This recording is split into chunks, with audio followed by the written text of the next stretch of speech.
Big love in the building. Make sure I get that motherfucking lover's patience. Let me tell you one thing though. Yeah, Rose. I don't need no motivation. Trying to change my situation. Make a lane away from niggas. Hit a fatal when your niggas. I don't get no explanations. I don't need no validation. I don't see no competition. I don't need no phony bitches. I don't fuck with opposition. Kill them all with preparation. Mix the flow with education. Smoke the whole of medication. Get these hoes above my face. If you ain't adding to my space, then you a cancer to my greatness. Yeah, bitch.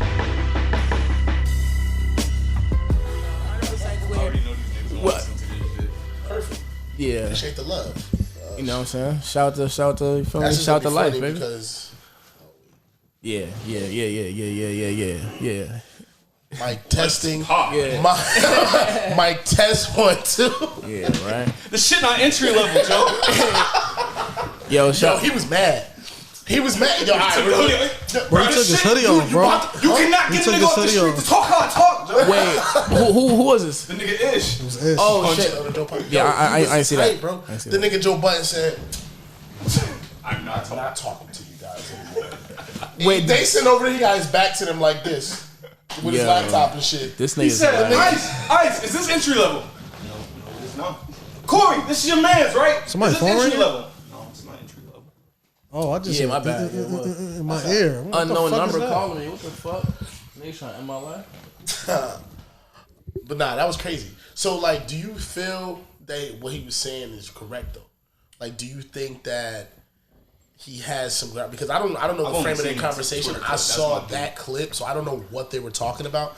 But the way it kind of made, like, that clip kind of showcases, you know, probably what people wanted it to, which is that, like, who people think Joe Budden is and how he kind of, you know, tries to make himself seem like he's larger than everybody around, and, you know, like, you know, that type of thing. So, you know, if that was the context, do you think that he's correct?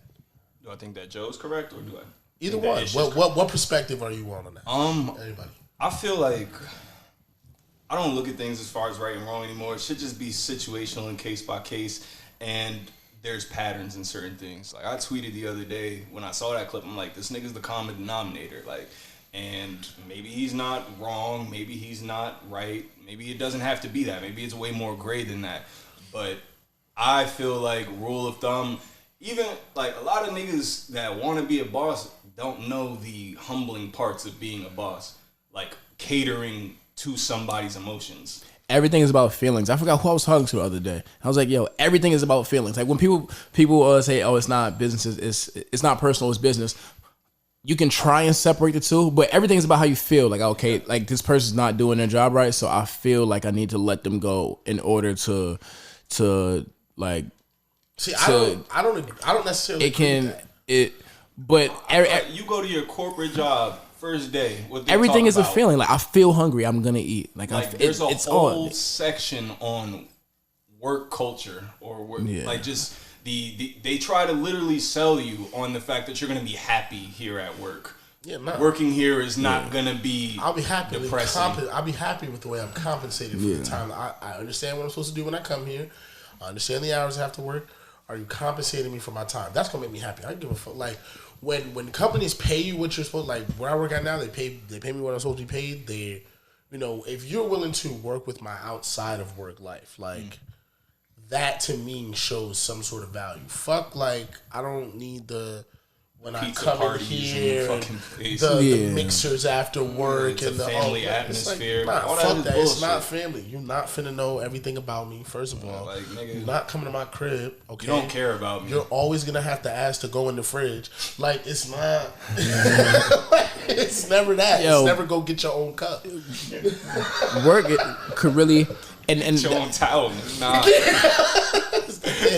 Dish rag. Bring your shit with you. You got an extra towel? Nah. I just air dry. Yeah. I live here. One towel. Yo, sidebar. I definitely had the air dryer this morning. Oh my god, that was cool. My daughter. I share a towel with my girl sometimes, so I don't be wanting to. Well, I mean, rub my nuts on it when she gotta rub her lady parts on it afterwards. I ain't trying to gel off you or your girl, but I'm pretty sure y'all doing that with each other already. So it's like, fuck it. You know what I'm saying? You should have your own towels though, but y'all, you know, you should have more than one towel. Yeah, you should always have extra towels too. I do a towel for my my upper half and my lower half, and now even sometimes my hair. Now that I'm growing it. Yeah, the hair shit. Like cloaked up. Right? I walk around the house like I'm Hillary Banks. Yeah. You walking around that bitch like a Jedi. Yo, robes are underrated.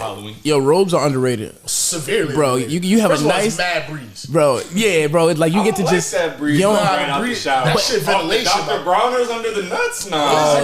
What is it with you niggas? Don't say you nigga. I don't use Dr. Bronner's. But you put me on. I was about to say there was a point in life though. Yeah. I'm not jealous. Nah, that ass. I remember because I would say like you get out the shower, you be cold as shit, but you know I got eczema, so my skin mad sensitive. So I didn't try like mad different soaps and shit like that. But Dr. Bronner's, that shit fire, but it feels too crazy when you got the shower. Your asshole on fire. It feels too crazy when you got the shower. That shit. I ate Chipotle one time. Ooh. Took a shit, then got in the shower and used Dr. Bronner's, nigga. I thought that shit was infiltrating my system. Yeah, but to say you probably thought my asshole felt. Yeah, like but say, bro, you probably thought you was going to hell. Gum commercial, the winter fresh ice shit, bro. There's a lot of bad gums. What's going on, gangs? End of Regulation Podcast, episode 77. That was the intro. I'm one of your hosts, Shake. Boop Luke. Big shout out, Mr. Buzin. Shout out the homie Mr. Hit the bars one time. Saying, yo, Mr. really made me cry in high school. That's crazy. Shout out to Shit Love in the building.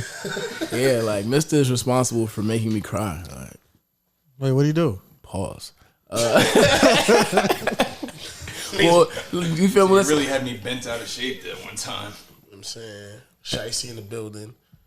And then we got, you know what I'm saying, the one and only. I'm Malik's long lost cousin. It makes the same complexion too, so it work out. We'd have the same beard too if I felt stupid enough to grow my shit. Yo, this shit connect actually. He got it, bro. He's Childish Gambino, bro. He looks like Donald Glover. I'm telling you, like, cause Gambino. Yeah, Shiesty Gambino. Names keep going. Shiesty Gambino. That sounds like a North name. Yo, that definitely sounds like somebody in Newark would have called themselves on Facebook in fucking 2009. That sounds like from Peshon. Shiesty Gambino from the book Gambino from the book line. Speaking of such, yo, Shiesty Soho me and Bino. Shiesty Soho Bino, Montana. Yo, first of all, Carter. We went with Montega. Yo, it's a lot of episode names in here. De Niro. Yeah, De Niro. Yeah, I was even turning to me like.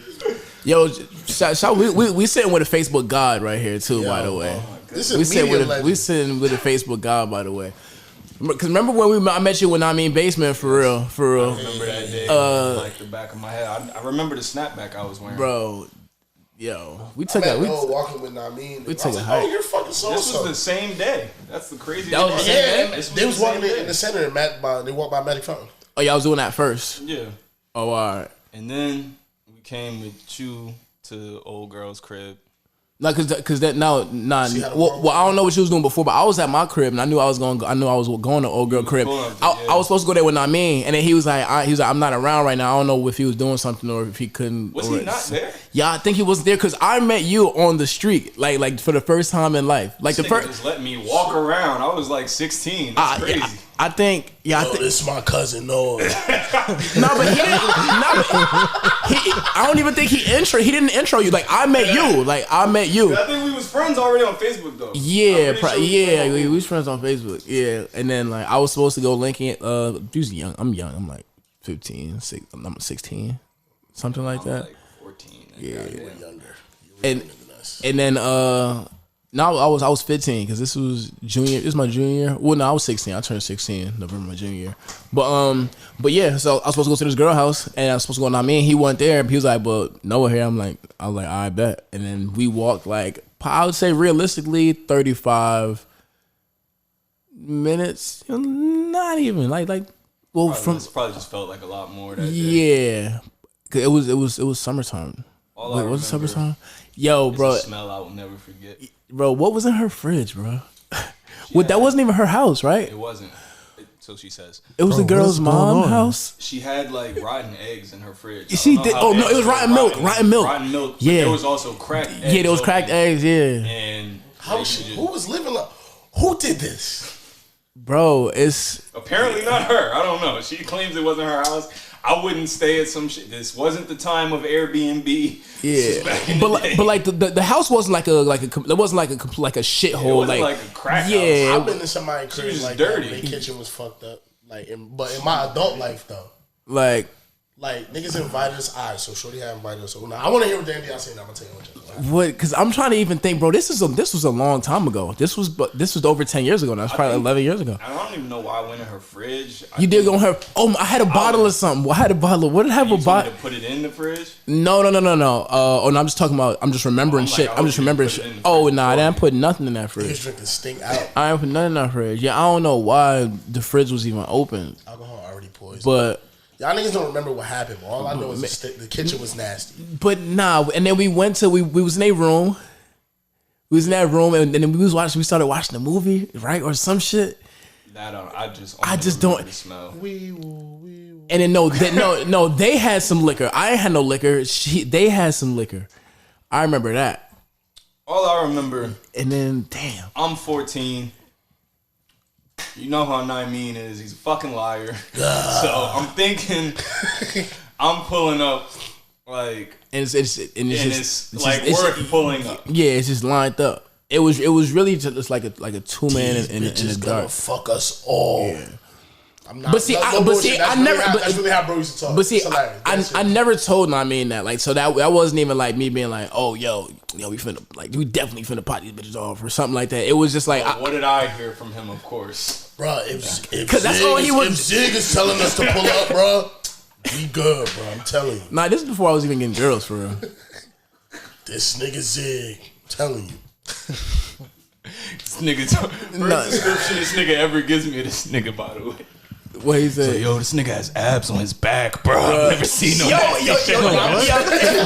it's crazy because I forgot that was like a thing in football locker room. I guess niggas was left with their shirt off and shit, and the niggas was telling me like, bro, why you got abs in your back?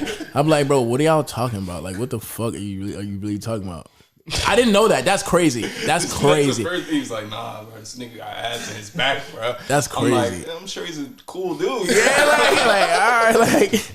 Nah, you're not getting it. It's like, you don't understand me. You gotta see this shit. It's like why? How would I be in the position? That's crazy. Like, yo, gang, let me. Hey, bro, put your shirt on real fast. Nah, turn around though. Yeah, like it's getting bad. like yeah, I gotta show my mans. Like I gotta show my mans. Warmer. Very SpongeBob behavior. Damn. But yeah, Shorty had invited niggas to the crib with a stink kitchen for a holiday party. Like so it was an ugly. Oh, for like a work holiday party? Nah, like for like. Oh, just like a general holiday party. Yeah. Like, I'm not finna disclose the names. I'm not gonna violate. Yeah. Like, so like niggas. You should violate. Nah, I'm not gonna do that. Nah, I'm trolling. I'm just saying, fuck you should. But I'm not. I mean, so niggas pulled up to the crib. Alicia Ramos. So niggas asked me to cook. So niggas asked me to mix. So I made the mac and cheese. So it's about to be so many stories that's off in this pod, bro. It's about to be a lot of stories off in this pod. So like I made the mac and cheese. So like obviously like when I go to functions, like I don't like mac and cheese that I gotta reheat up because then it's like if the cheese is already melted on the top, then it kind of dries it out. It doesn't produce the same thing. So what I do if I'm going to your crib, I'll tell recipes. You, and you know this is confirmed. I would literally say to you, yo, 400 the oven. Preheating the oven is the best thing, bro. Preheat the oven up to 400. I'll finish it when I get there. That's the rule. So I get there. I did that shit. First thing I should have knew was wrong. The whole house black, but it's a party and nobody's upstairs. So it's like it's dark here. It's like, oh, don't worry about it. Just watch when you stepping at. It's cool. So it's like it's me and my girl at the time. So we walking through the crib, but it's like we can't see nothing. And I got pan of mac and cheese in my hand. I'm looking for the oven. So they're like, yeah, don't mind the mess. Like, my folks, I was supposed to clean up before I came, but like, it's cool. I'm like, strike two for him because you knew that. Yeah, you knew this was going on. Party in your crib.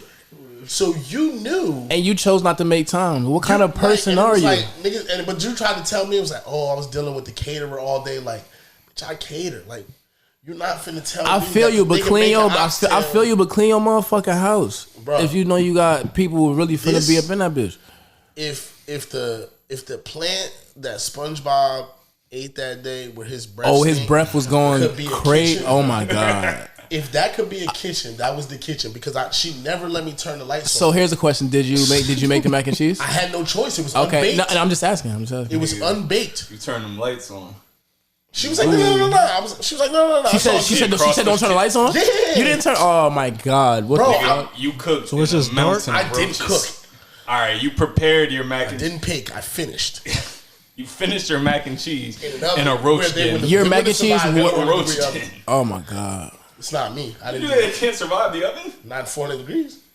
Nigga, they can survive. They're gonna be the only things here after a nuclear attack. Yo, if I could build a fucking hole in the world, like a black hole, and take every single rodent and throw that shit down there and burn like this. Y'all seen This Is the End? Yeah. Yo, where when the people was going down there like that, if I could build a fucking fire pit and put every rodent, that shit is really hilarious. So. Oh my god. And I'm like a lot of movies that's supposed to be funny don't be funny to me, but like Due Date, remember we was watching Due Date, that shit was fucking hilarious. I was crying. But yeah, 40-year-old virgin almost died in the theater. Yo, that's just fucking hilarious. But yeah, I would throw every single rodent in that bit. Sidebar. Yeah, but that's terrible about her kitchen. It was insane. It was more insane the level of pride the niggas took in their space. Oh, she ain't had no cleaning products. She ain't even have them. I'm not even gonna hold you, but I'm a nigga. Yeah, like, I feel her. I lived with 4 niggas and a bitch at one point, but. Yeah, that was a crazy situation. that was a situation. I don't even know how to. Shout out to my header. If you how did that work? I mean, it was pretty. I mean, oh no, I mean like copacetic is an actual word, and it was that. No, I mean like rhetorically, like just said like think like damn like how do things even work? Because that was a crazy time. Like when that shit happened. Like, I mean, I guess if you want to look at it in the long run, it didn't work. No, like it worked for when you needed it to work. Yeah. I guess like, served its purpose. Everything has a time. Everything has a situation where it wasn't meant to be forever. Like at that time, I'm just like, bro, I was living in my car like that summer type shit. Right after I left your shit. Nah, but because you left my shit like in like October. Yeah. That's around when I got the crib. Yeah, October. And I remember I'm literally stacking up at your crib for like just trying to figure out how I'm gonna fucking get this deposit for the crib and shit. So I'm like putting on my gram story and shit. I'm like, fucking $380 for rent, everybody. Like, who gonna bite? But nah, but that I'm like, all right. Yeah, no, I remember because I came over there. I watched the finals game over there when Toronto beat the Warriors. Yeah, the Warriors Super Bowl over there. I fell asleep with that booty ass Rams Super Bowl. I fell asleep. Jeez. You mean when number 6 happened? Oh, brother. Tom Brady's so tough, bro. Yo, wasn't that score like 6-3 or some shit like that? It was a nasty. It was some shit like that. It was like the nastiest. I dead fell asleep. I think it's like 13-3, something like that. I fell asleep for so long. It was my like girlfriend 6-3. thought I was cheating. No, it was 6-3 up until the Gronk catch. Yeah, what's that? They scored. Yeah, probably like 13-3, probably. I remember. Bro, I remember they could have won, but fucking Jared Goff overthrew Brandon Cooks or some shit like that. Yeah. Oh my god. And that play, I think McCourty made a crazy. I don't even think he overthrew. He just like put way too much air under that bitch. Yeah, that shit just let Jason McCourty just. You know what I mean? Smack that shit out of there. Like, damn. The Patriots, they beat the Browns' ass. I mean, everybody can beat the Browns' ass right now, though. Yeah. I mean, I'm not even like considering like what the Browns like really are. I guess I just. And I think the Browns are like a great top to bottom team. Yeah, me too. But like, I just feel like they're waiting on D-Twat. Like they, you know. Oh my god, like, I never heard that D-Twat. Be no serious. That was insane. Yeah, that's crazy. That was really wild. There's not about to be no serious football played in Cleveland until they get that nasty nigga back. So. Oh my god, no, I might have to change my fantasy name. to Deshaun Watson. And it's so crazy that you just spoke fantasy because I was gonna do EOR like league update. You know what I'm saying? Real fast. I'm about to change my name to no, but that's offensive to someone. Yeah, they're not gonna let you use that word anyway. You're gonna have to like put an X or something. Yeah, that's like one of the white people bad words. What Twatson? Twat. But if it's Twatson, hey, whoa, that's like a female nigger. For white bitches, sure. shout out to white women. Is that the demographic? No. Bro, you got to be. You gotta make Mr. Call again. You got to be inclusive, guys. No, we don't. We do, but we not like people that don't include us. That's a fact. Yeah, I was say they include black men when they want to. Black raw. That's about it. Jeez. Yeah. Couch. Only undefeated team left in the EOR league is Rose. Because I lost to Shiesty this I saw Rose team. Rose makes good regular season teams. Does he? Yeah, he does. Rose team. Like a backhanded compliment. I asked this nigga. I'm like, I got rings. So I seen he had Kenneth Walker on his bench. So I asked him like, who you want for Kenneth Walker? He gonna ask for Debo Samuel. Oh. I said, my nigga, have a good day. Fuck you talking about? I just saw you asking where that nigga was at Sunday. Yo, he got mad heat on his bench to that shit. Nah, he was Austin. Like he was his team. Lamar Jackson. He was telling me what his team was, and I was like, "Yo, how did niggas let you kind of do this?" Lamar Jackson, Austin Eckler, Saquon, Mike Pittman, Chris Godwin, Zach Ertz, Tyler Lockett, Josh Jacobs, DeAndre Hopkins, Claypool, Kenneth Walker, Ramondre Stevenson, Deion Jackson. To be fair though, like coming into the season, some of those are like, all right.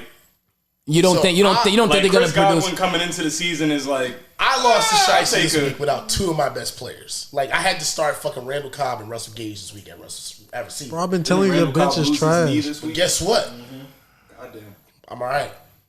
Because bro, I'm not gonna need my bench. You understand who I have? Bro, you gonna have more niggas going on bye week. Bro, that's fine. I'm not stressing about that. I really do this. This is what I'm fine. I'm really good. I ain't gonna hold you. I gotta be like the Chiefs are going on bye week one of these weeks. I gotta be so their bye week is like what? It's later in the season. It's week 8. It's in 2 weeks. That's 2 players I'm out. Hey, I got Josh Allen on bye week next week, so I picked up Matt Ryan. I knew I was gonna lose this week because I was like, bro, I'm not flipping Devontae Adams or Amon-Ra St. Brown. I was like, I'll just take the L, and maybe the niggas that I put in my... And mind you, I lost by a decent amount of points because Kareem Hunt put up 1 point. Like, niggas didn't even try this week. Russell Gage got 4, which that's what he do. Randall Cobb got 1.8. I think his career's done. He got hurt. Why'd you start Kareem against the Pats? Bro, because you figure they're going to be in a game where they're going to be behind. So Nick Chubb, they're not going to be able to just run the ball with Nick Chubb. Kareem Hunt is more pass versatile where they can run and pass. That's his entire game. He's a backup running back though. He's a backup running back, but Kareem Hunt he's still. That's my problem with James Robinson because I had to say him, like, bro, because he a backup now. Yeah, he was getting. He was a backup in like because he couldn't run on the Colts. He was kicking all season. Yeah, for like the first 3 weeks, and then after that, they just kept giving ATM. James Robinson overall a good back, but they want to get ATM more touches. Yeah, and he has more chemistry with what Lawrence wants to see anyway because they played together. Yeah, so it's just like, yo, like. And I did trade Alvin Kamara too. Yeah, no, that shit happened. That was bad. What happened? Some of these I got to read are built so fucking stupid. Yeah, people. Like, I still think y'all are one of those teams. I don't think y'all should be winning, but bro, I told niggas this is exactly we got all the makings of a very, very well coached team. We don't commit a lot of turnovers. When we need to make a big play, we make a big play. Defense might bend a little bit, but they don't break. We don't really have a receiver who can consistently get open. Like we haven't all year. A receiver that wants to earn their fucking money. But niggas have made it work. Saquon has played like Saquon. Andrew Thomas been best left tackle in the league. What happened to Kenny Golladay? Kenny still with y'all? Yeah, he just hurt. He hurt. Yeah, he hurt. But he all this season. He's also last. He hurt. Kadarius hasn't. Season 2?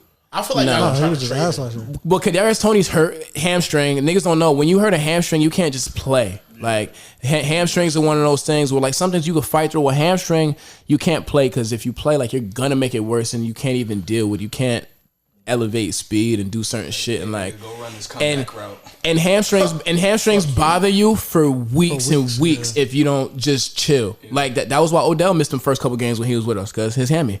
And those fast twitch guys like so Kadarius, his hammy. For a fucking good coach right now. But yeah, we make a whole bunch of halftime adjustments. Sorry, what's your team? I'm a Tom Brady fan. Oh, I do this all the time. Talking about we. Right. It's not accepted at this point. Me and Tom, yes, nigga. That's all he got now is me. Who you gonna be a fan of next year? Family. Who you gonna be a fan of next year? Word. Coming over to the better side of life? I think he's coming back next year. No, he's not. I think he is. Because he signed that. This season is looking like a fucking wash. Then he signed that deal. He don't got a wife no more. He signed that fucking what you call it deal. Nah, that's for whenever though. That's for when he's retired. Oh, I thought that started next year. That's for when he's retired. That's you ever seen that him and 750 M's that I could just come and pick up on the back end, nigga? I seen some shit. Nigga said him and Giselle got the same. Keep cashing these NFL checks. The same chin. They got the same doctor. They said probably. Giselle took him to their chin doctor. Nigga, she the best thing that ever happened to that nigga. This dude. Arranged marriages are great. If she didn't want him to stop playing football, she'd be the greatest thing that ever happened to that. I think that is the guise of how they're gonna get rid of this arranged marriage. I genuinely believe that. So you think this is like one of those like Dej Loaf and Dirk kind of thing? I don't know the story behind that, so I can't agree. I'm saying any relationship that's just fabricated for both of those stars to. I mean, wasn't she who she was without him? Yeah. He was who he was. Yeah, but like, he was who he was. The way that her, like the amount of finances that she makes allowed him to make some of the financial decisions that he made as far as his team. The same ones he was making before he met her? Yeah, like, why do we do this? Sounds good. This is what I feel. But it's like he was taking pay cuts before that. You can't feel. Niggas allowed to have their own conspiracy theories, but I don't like this nigga. I'm gonna believe this shit. Honestly, I just like what the fuck. All right, at least you say that. I don't like this shit. Say that. If we are tossing all facts out the window and simply plotting, yes, fuck yes. Niggas wanna make logic and start talking about, bro, nah, fuck that. Niggas like, nah, fuck that. Also, yeah, we're not a sports podcast. I ain't gonna lie. Did it. Yeah, Ben Roethlisberger definitely did it. He's definitely white OJ Simpson. OJ. Did OJ do that? OJ didn't do that though. I mean, I'm sure in an abusive, marriage, there probably was some non-consensual. But OJ wasn't out here taking pussy. We don't know that. Just lives. We don't know that either. Yeah, we don't. That's what I'm saying. That's why it's hard. That's why it's hard to speak on anything because you really don't know. Court says he didn't. That nigga. You think he did it? That nigga did that shit.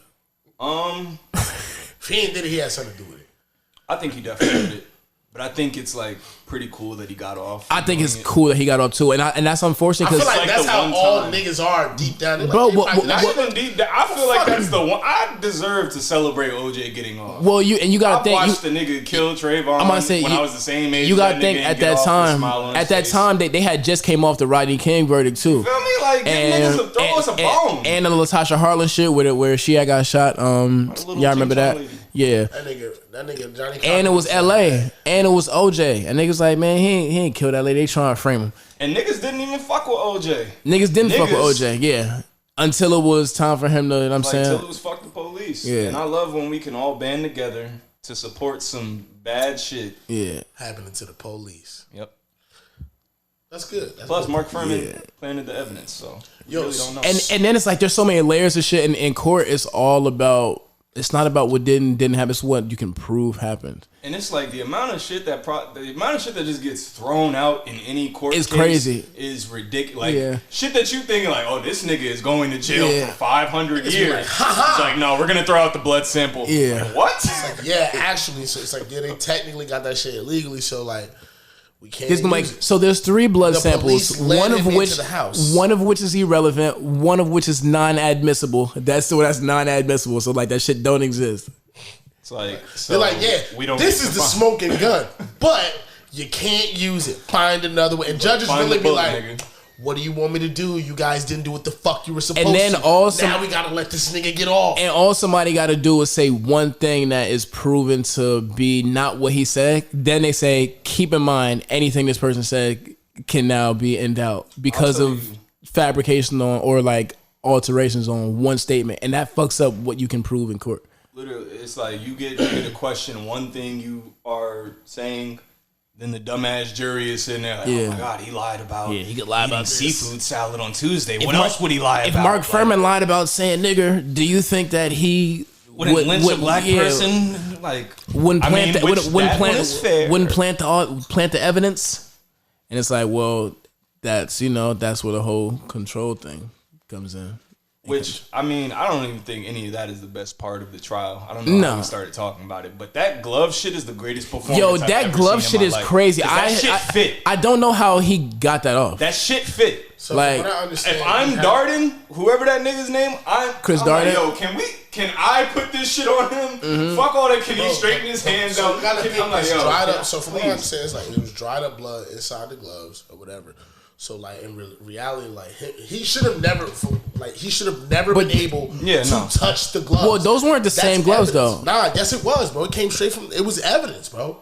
But he should not have been able. He should not have been able to touch anything. Like he should never like what he did. I don't think those are the same gloves. Not the same. They're the same like model gloves. Yeah, the same model. Yeah, the same model. I might say he should have never been able to do any of that in the courtroom. But it's like they fed into the show that the shit was becoming. They were at a certain point. The prosecution could have shut that down. It's like, yo, they're trying to win in the court of public opinion. They're trying to influence the judge. We need a haymaker. Like, one time from the documentary, the shit with Cuba Gooding is hilarious. Yeah, everybody has never watched it.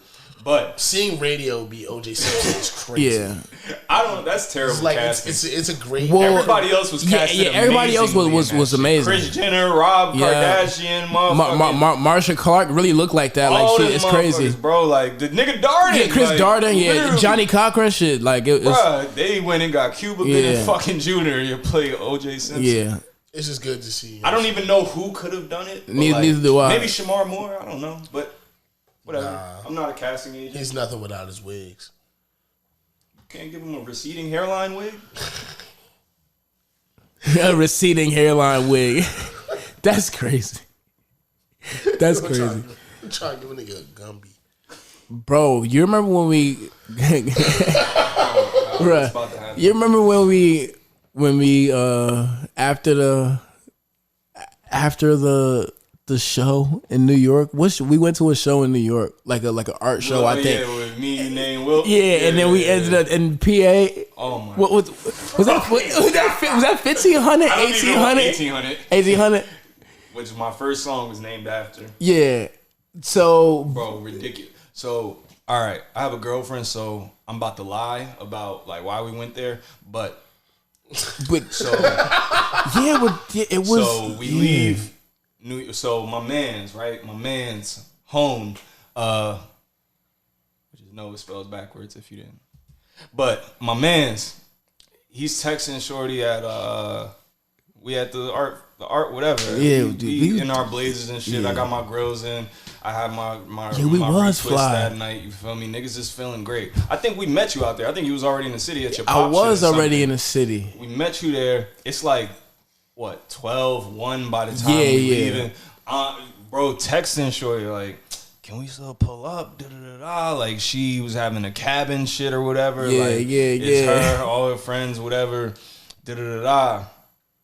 She hits niggas back at like 2 a.m. I want to say. Something like that. And my mans looks at everybody in the car like, yo, I'm making this drive. Are y'all niggas coming?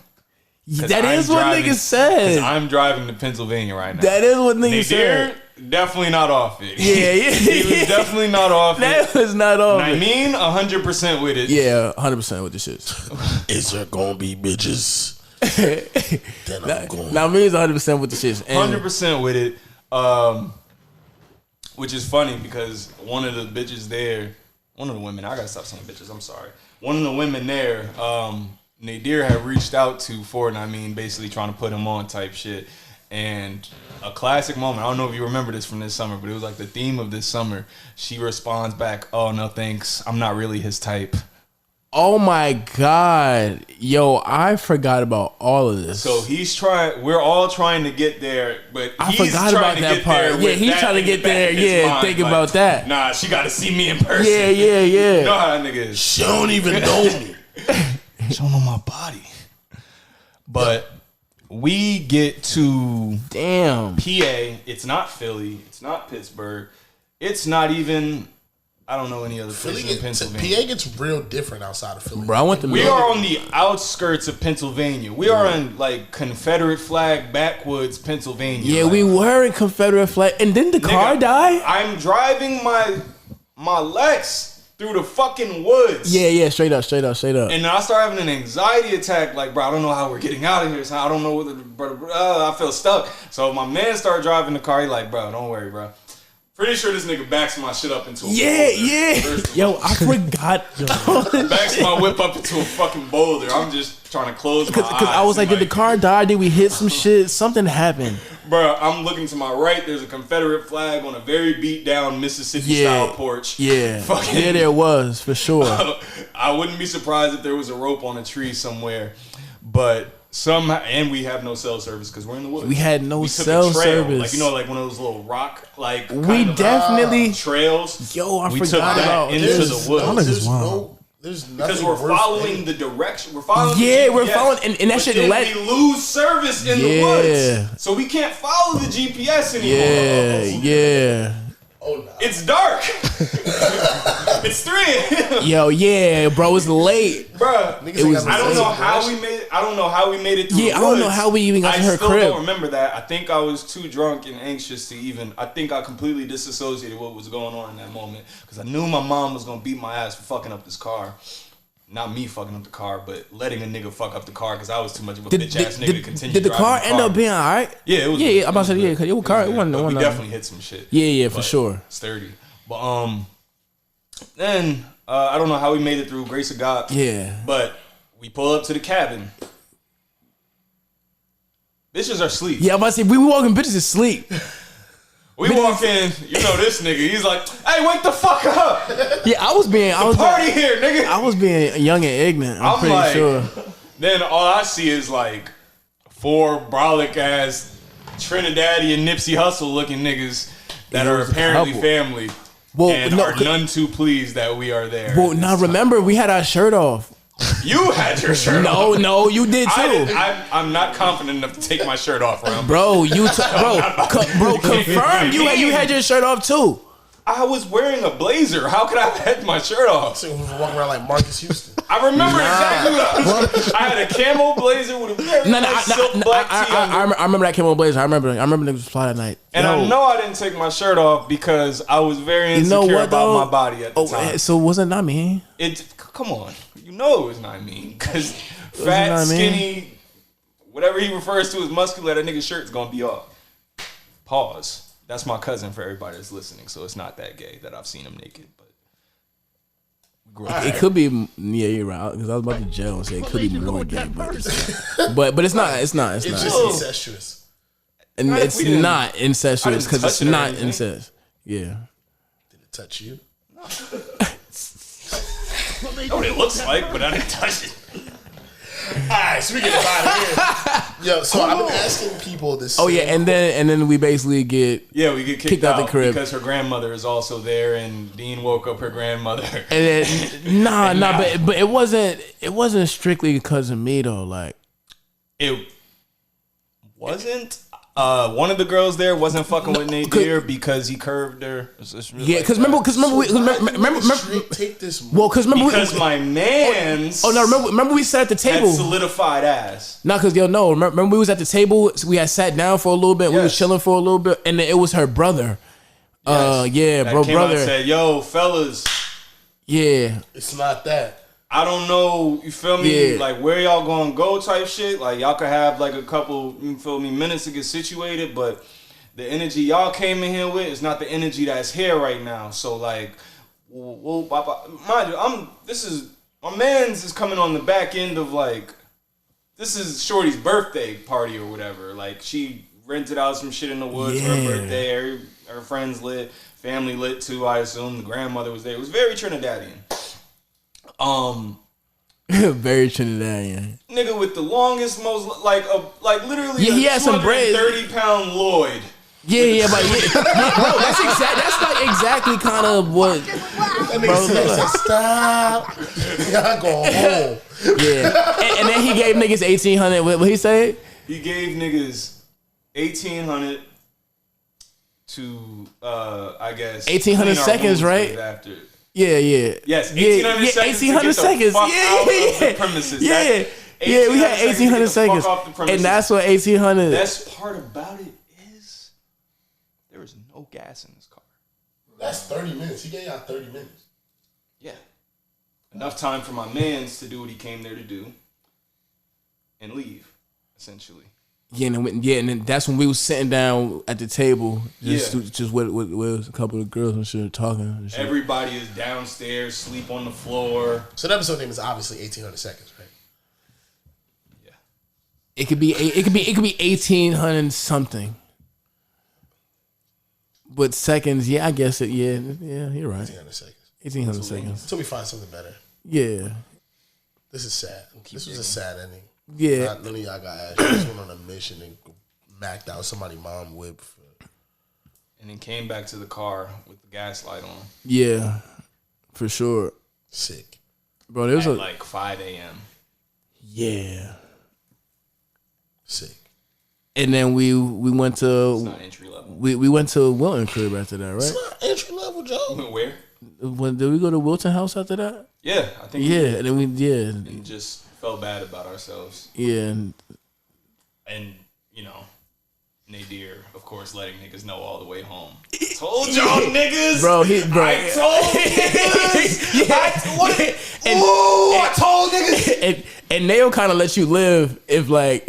He'll let you live until you look at him. He'll let you live, but when he's like, when he specifically tells you some shit, like going through it and doing it, if you decide you're gonna do it, he be like, all right, son. He's like, all right. And then when it's done, he be like, son, I told niggas. He be like, son, I told niggas. I literally told niggas. I told niggas. Look, like, didn't I tell? I told niggas. Yeah, I told niggas. Niggas just up at 7 a.m. I think we hit a diner first or some shit like that, and then just was playing 2K, I think. Yeah. This is the longest coochie-less night ever.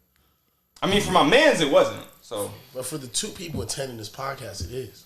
Our listeners. I had a lot of coochie-less nights though. We were hoping to hear something extravagant. I had a lot of coochie-less nights. I feel like most men's nights are coochie-less. Coochie-less. Like on average. What's your wildest coochie-less night story? Like in the pursuit, or just like the bullshit I was just you like, got into? Wait a minute. Because you it weren't could be on shit. Just a period of time, like I don't know. Just what I'm asking. All right, so my wildest coochie-less night. that's crazy. No, I told mine on here before. I think we talked about this. I told mine on here before. Oh, I thought you said you tore your something like you tore your like. I was like, I thought that was part of the story for the coochie-less night. I was about to say, damn, that's crazy. I tore my PCL. Yeah, but nah, like, damn. My craziest coochie-less night is honestly any night like where I argue with my girl. Cause it's like that's a good one. You mad as fuck. That's frustrated. A good one. What you about to do? Not give me no coochie. Like go beat my dick on the couch, angry and frustrated. Dry, no spit, cause I'm mad. Spit. And I'm not. Wait, hold on. Wait. Niggas don't use spit. You spit on your own. Yeah. Yo, honestly, that nigga really a spitter.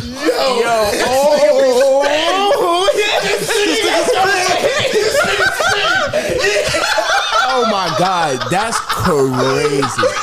Yo, that was all time right there. Yo, if Mister was here, bro, he would have laughed. I said, he wouldn't have been laughing. He'd be like, nah.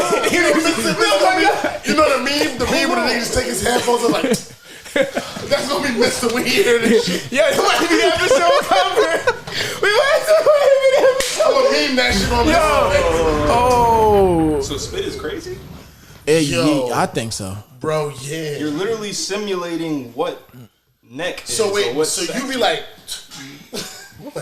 I mean, if I'm standing up, like you spit down on your meat. Yo, like nigga, you really be fucking yourself.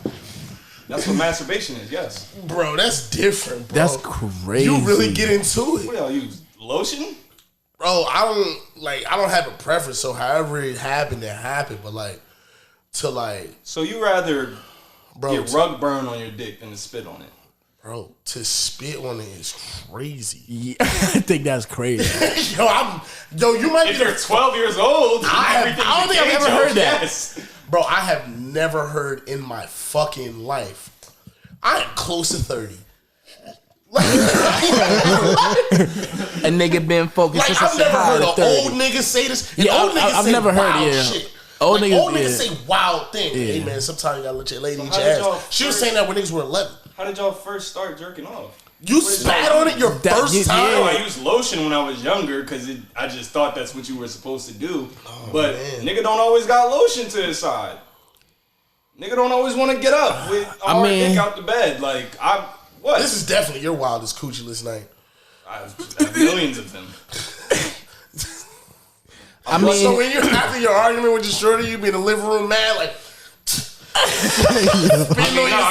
gotta lay down on like it's like we got like a little therapist couch kind of setup thing. Where it's like the sectional. So y'all lay together? I be laid up on So I'm laid up on this shit like that kind of, and I just kind of. Yo, that was and then you fall asleep after. Yo, I turn right over. Yo, I turn right over. Sleep like a baby that just jerked off. That's crazy, bro. I think that's what's crazier, that crazy about wait? So I know somebody disclosed natural lubricant. Pause. How is that gay? This is masturbation. Like somebody a jerk buddy. So a jerk buddy is crazy. Somebody told me. I'm sorry. But no. Somebody told me that when they beat off, they beat off on like and they finish on themselves. Like, what's crazier, that or it's like niggas will beat their meat and then like be like lying down and like skirt off like on their own chest type shit. I think that's crazy. Niggas be beating off on their own chest. Somebody walking into a wild conversation. Yeah. Oh, it's just Sherm. Yeah. Wow. Hey, Sherm. What's up, my boy? No. I think that's crazy. He doesn't get it.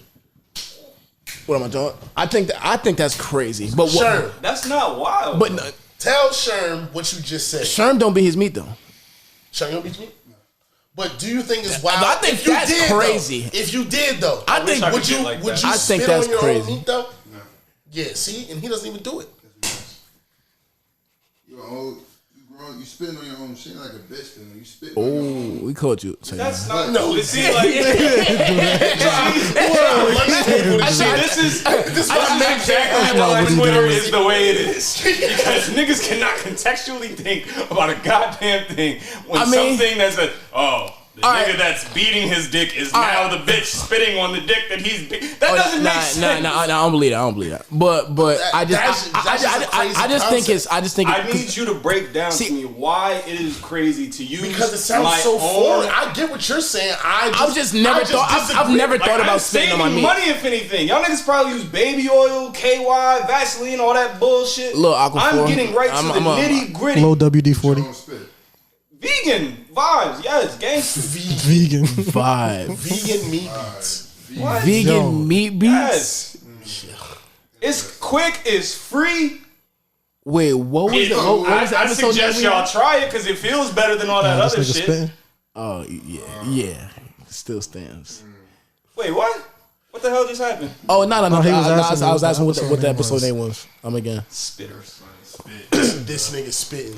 But with the headphones. I mean, like, I'm not judging you. I just never even thought about that. Like, I never considered that as an option. So on the topic list, it's not the same because it's different. But it was like, if you could have any fetish, what would it be?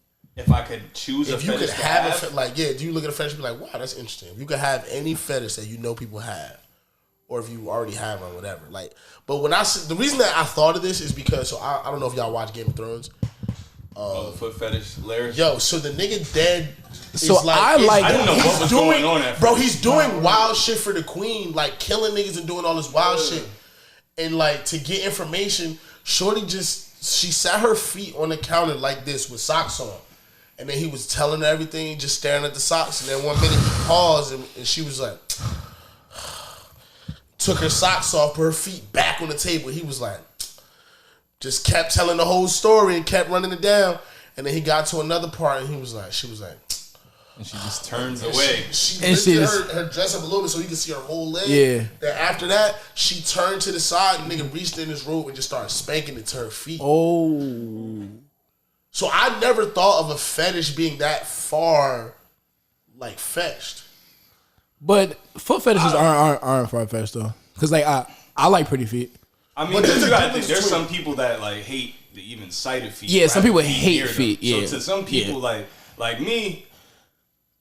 I don't even think. Niggas be like, "Hey man, if you gotta try a foot job," I'm like, See, I mean, I don't need to do certain things to know that I'm not into it. Like, I don't need to try banana pudding to know it's not my bop. That's a banana pudding. Banana pudding. I don't like banana pudding.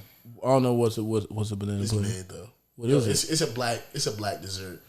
No, what? But it's like vanilla wafers. And oh no, I thought you were talking about something in sex called banana pudding. Oh yeah, I've had banana pudding. No, whatever that could be is that's what I was like. Yo, what the fuck is a banana pudding? Search banana pudding on Spank Bang right now. Oh my god, no.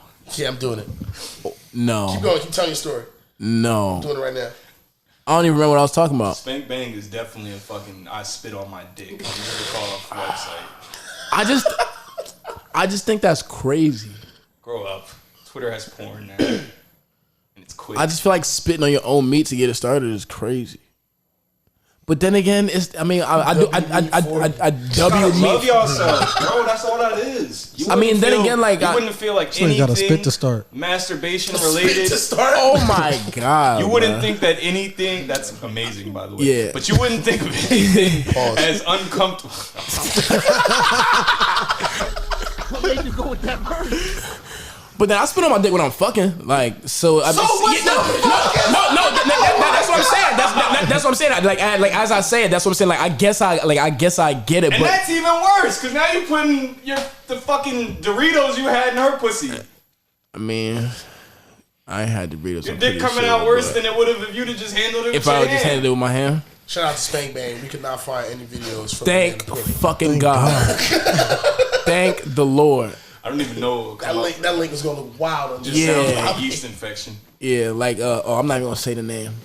Yeah. Yeah, nah. Yeah, you know what I'm talking about. Yeah, nah. And that was correct because that's nah. I don't think I've ever looked at a fetish and been like. Or do you have like? Is there something that you be like? I like that shit. Might be a little off, but I don't give a fuck. Like if my girl ain't let me suck her toes, I couldn't be with her.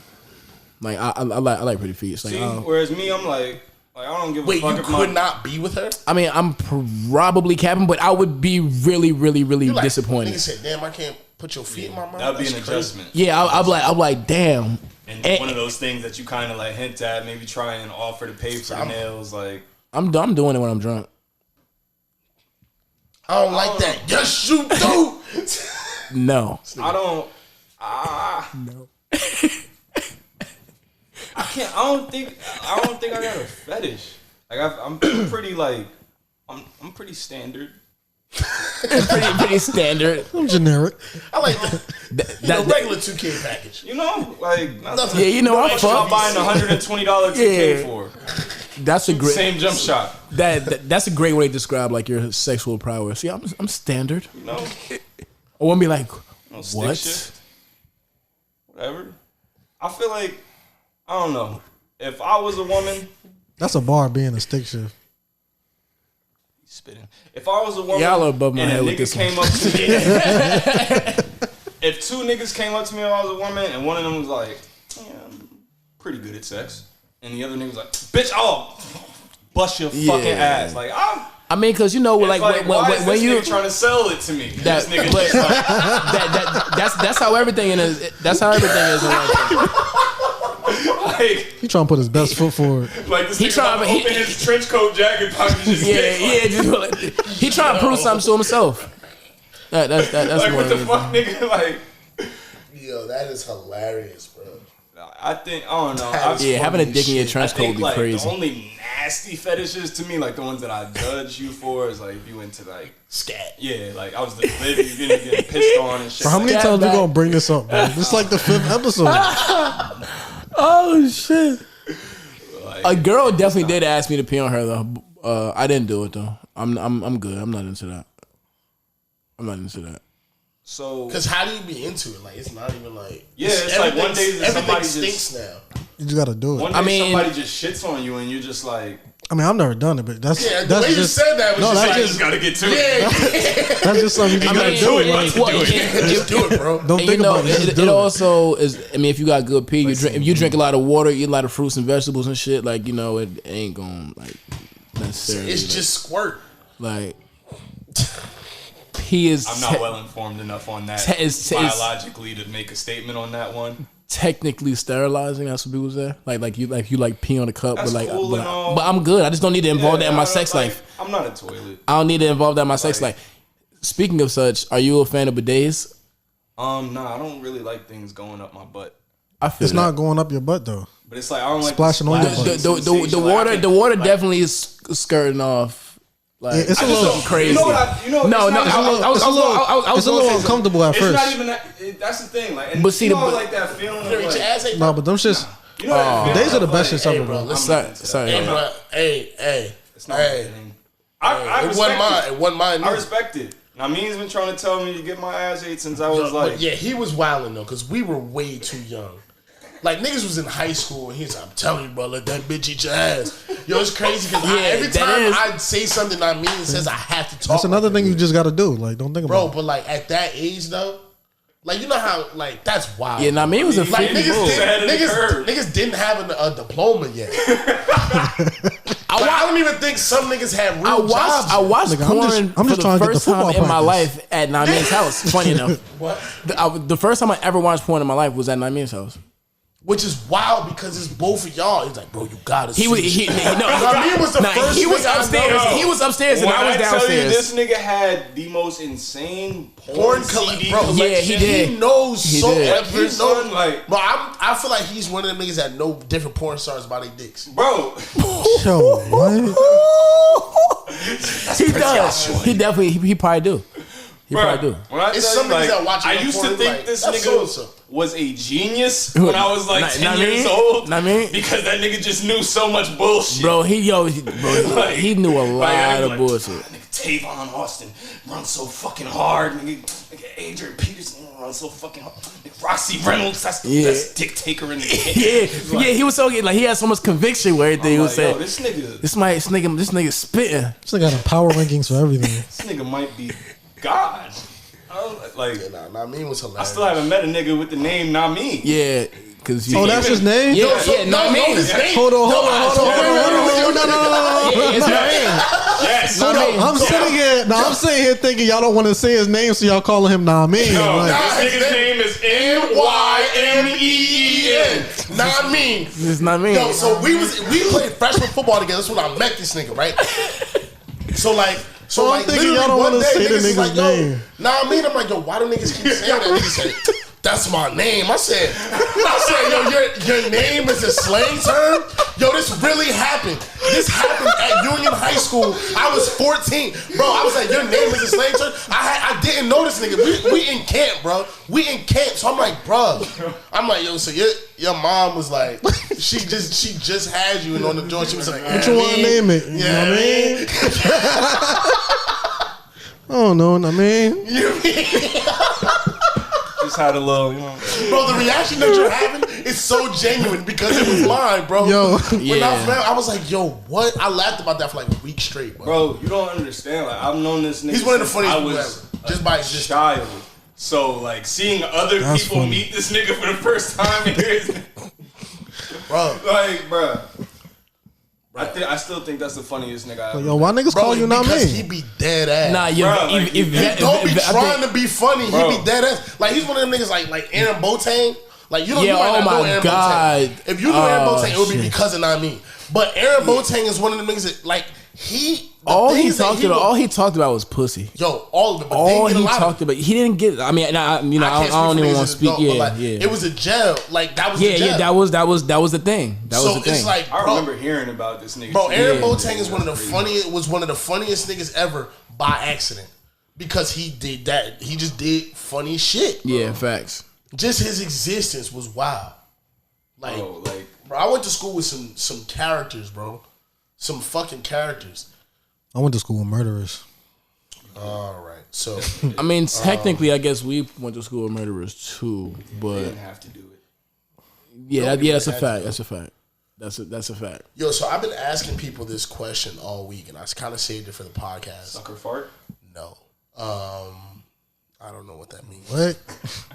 That's so crazy. The question is simply that I kind of want everybody's perspective on. I wish some of the other guys were here, but it is what it is. Shout out to them. Would you rather? Oh boy. Your partner cheat on you, or y'all get back together and they have a kid?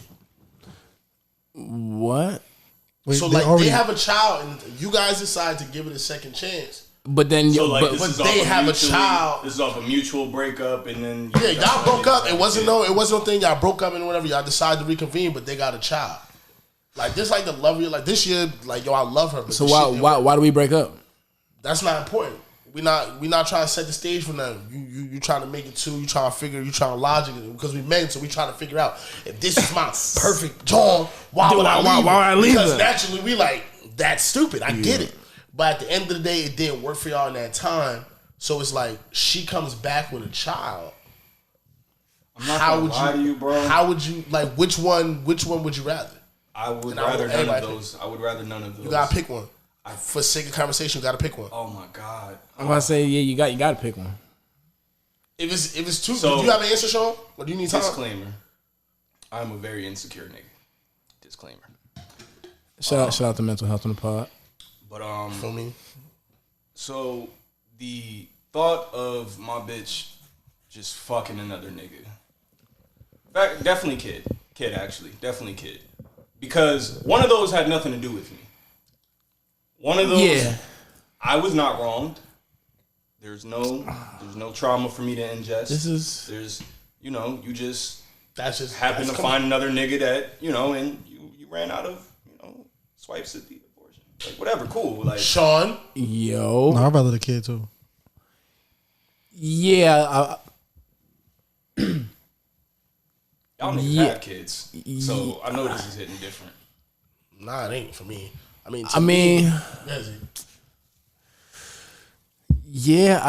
rather. I'd rather the kid because, like, personally, I'm just like I'm a type of nigga where, like, if I fuck with you, like, and I know I fuck with you, and I just just alienate your child from us. I would, but then it's like, am I helping take care of the kid? Like, I am. Yeah, we're together. That kid is my kid. Yeah, essentially, yeah. Yeah. Nah, you can cheat on me. They cheat on me. Wow. Is the baby father dead? Can I get one caveat? Just one. Nah, bro. He's alive. Everything, life. He's stepping, breathing. Oh, if he alive, then just cheat on me then. Cause you assume the nigga died? Yeah. When you answered, you assume the nigga died without any context? Said, well, bitches still be fucking. I mean, women still be fucking their baby fathers. So you cheating on me? Not all of them. She never cheated on you though. When she had the kid, y'all broke up. Y'all wasn't together.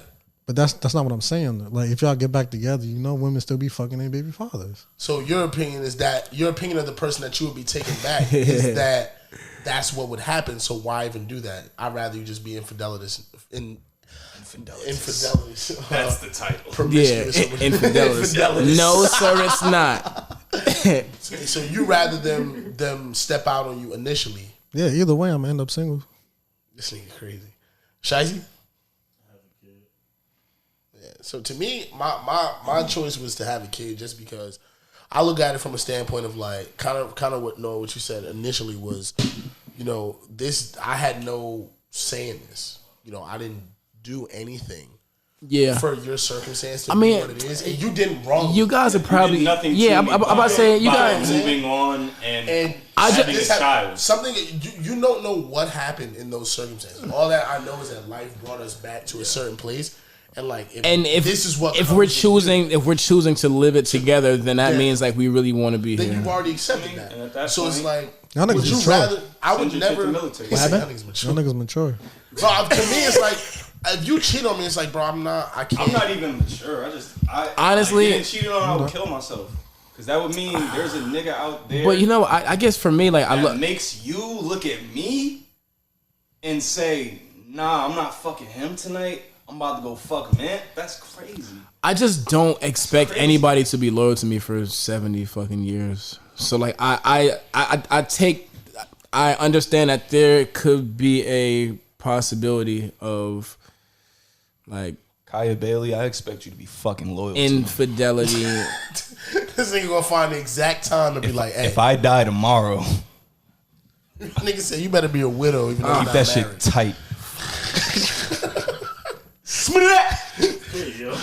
nigga said hold it high and tight like a running back. Speaking of smack, they got surf, which is crazy for Jersey. That shit is so sad, bro. It's sad, bro. It's like I was just talking about this with my nigga Ray the other day. Like it just always come at that time.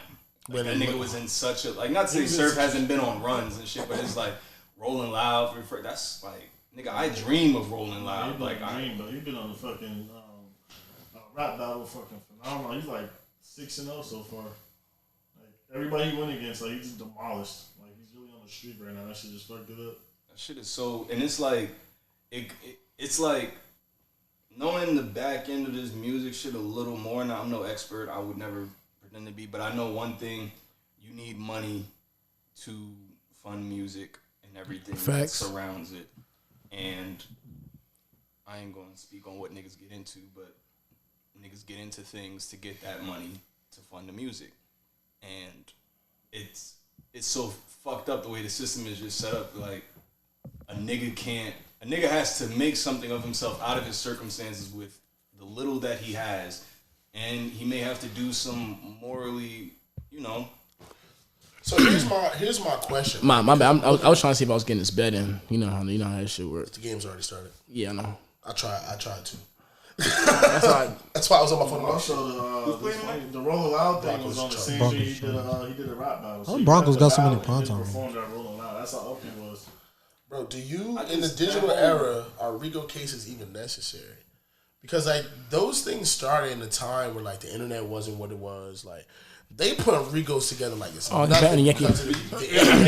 I think so. You mind if I hit your vape? Me, I'm like, I don't. So, the two perspectives, of course, we niggas, like, of course, that shit's not necessary. Yeah. Not hating on niggas, like, go arrest the fucking Klan, their governors, like, cool. Like, them niggas are like. Congress RICO would be all time. Bro, it's all this shit. It's like, all right, who's going down for pedophilia, drugs, lobbying, fucking everything. Like, they can't arrest them. Like, they arrest us. Like, they're not about to arrest themselves. But like, I'm just looking at it from their perspective. They're like, oh, the getting is fucking good. These niggas is all influenced by social media. These niggas all coming on the songs saying what set they in, who did what. We know where they from. We know what block niggas be on. Nigga, you just killed who? We know and what. Like, we know this person's affiliated with this person. So like with the RICO shit make it so crazy because if they can prove that you guys operated and did certain shit with knowledge, if I know that you about to murder somebody, that essentially makes me guilty of murder as well. And when it's a group of individuals who are affiliated with each other, and you see them in videos, you see them out on tour with these people doing all this shit, sharing all type of shit, pictures on Instagram, and then you have things that tie back to one person, it then ties back to the other people who are cool with them, especially if they've had any conversation about any of that shit that's happened. And that's why I think niggas need to pay more attention to like the little, because you always see little petty arrests, like not petty, but like, oh, so and so's bus pulled over with an ounce in it, like guns on them.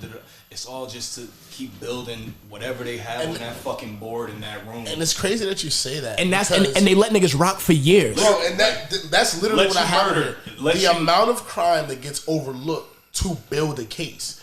they be so focused on catching. It's like, yeah, we know who murdered that person. We know who murdered that person. By the time you arrest them, they little homies is up. Bro, but we talking about, bro, it's families. It's people that's affected by the shit. You mean to tell me you might have known who killed my cousin 10 years ago, but you was trying to catch Young Thug. So because you was trying to catch Young Thug, you had to leave that information was part of an active investigation, and that would lead to this. So like, you got to leave that person on the street, and I don't get no justice. But where's really the due process? All because your cousin is simply seen as collateral damage in their investigation. And whereas if it was Sally or John, they're coming like, nigga, if anything on those Ricos said, you know, one of them YSL niggas killed like a white nigga, that's gonna stop right there. That's enough. That's enough to put them away. That's enough to put them in front of a white jury immediately. In Atlanta. And they're like, oh no, they're doing this in their own neighborhoods. We gotta let this shit build up. Jury's not gonna give a fuck if he just sold drugs to 5 people. And we gotta prove that this nigga is making this specific black neighborhood the way that it is. And you know what's crazy? But maybe this guy being gone will make all the niggers act right. Behind the scenes though, when it comes to like the police side of shit, they be having to make certain decisions that they know is not necessarily in the best interest of, like, for example, they know if they know, yo, we can get this guy. And there's you know, there's a couple detectives working the case. They got a little task force, and they telling the chief, yo, listen, we can get this guy. Yeah, we got this on him, but if we put this out now, it'll fuck up the whole entire shit for all the shit that we know we're gonna get. So we have to hold this. And then it like becomes it's a question of morality, but then is it like bigger morality? Bro, and what's so fucked up is it be so somebody can make district attorney. Literally. So somebody, it's like, yo, we need this because so somebody can do a perp walk out the front. Somebody doesn't want to do the paperwork of those smaller crimes. So why the fuck am I about to arrest this? Bro, and what needs to be said as well, it's not all the way on topic, but cops are generally incompetent people. So I'm watching Netflix documentary the other night. I'm watching the John Wayne Gacy shit. How they was, bro, just following this nigga everywhere. Following him for I don't know how long. He's murdered 20 young boys that he's done strangled in his apartment and shit. They've been in this nigga's house. He worked for him. Worked for him. Been in this nigga's house. Had drinks with the nigga. And he's doing all this shit under your nose. Cops like that. So, I don't know. I think the motivation is definitely different just because of there obvious racism.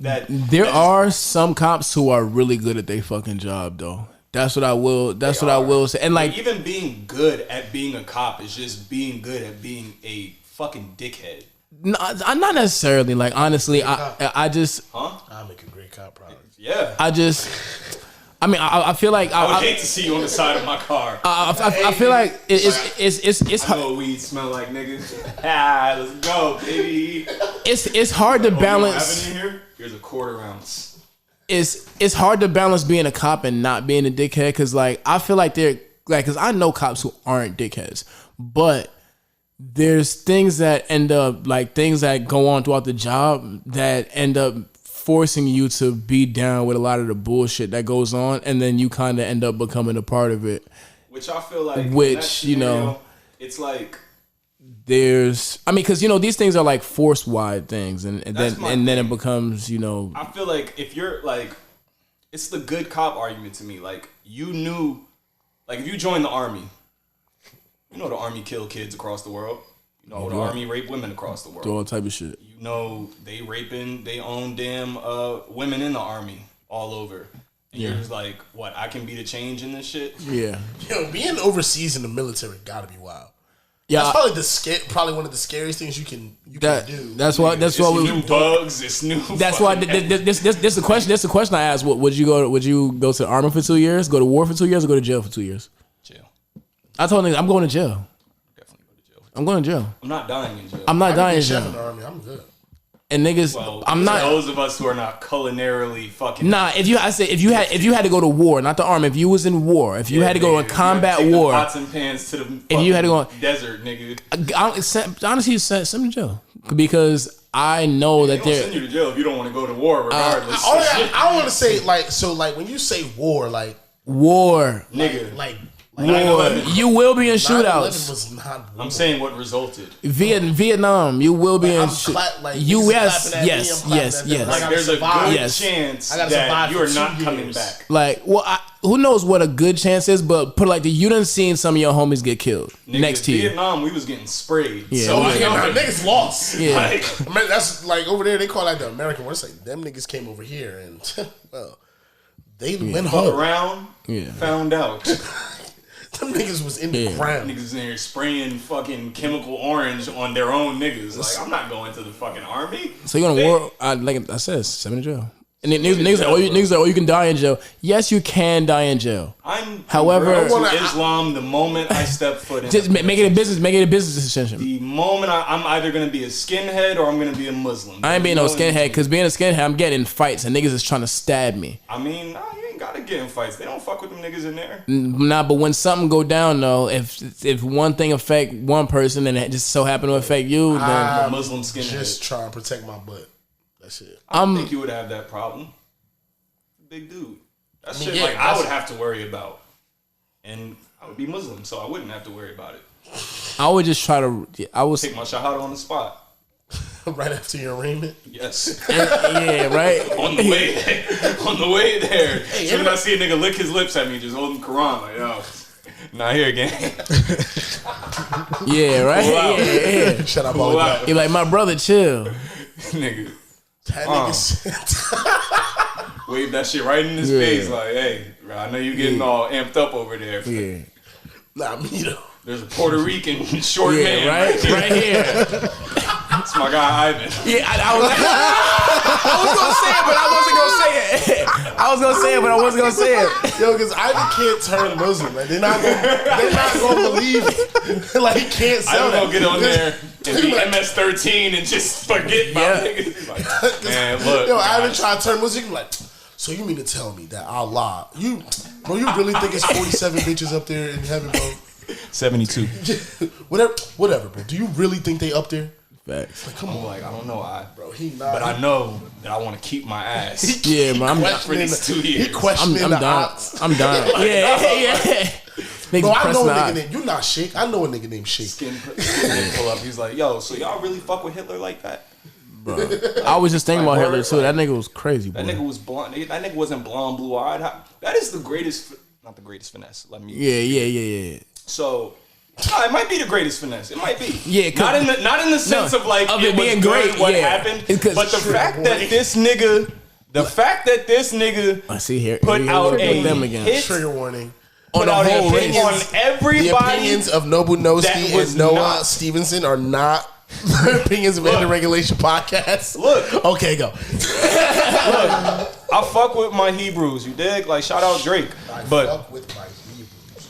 The fact that a nigga with a cracker with brown hair, the brownest, nastiest mustache I've ever seen, and to my recollection, brown eyes, put a hit out on everybody that look like him. What the fuck? Yeah. How? Say, hey, if they look like me, they ain't it. Nigga. That was crazy. Nigga. That was crazy. You said Aryan race, blue eyes, blonde hair.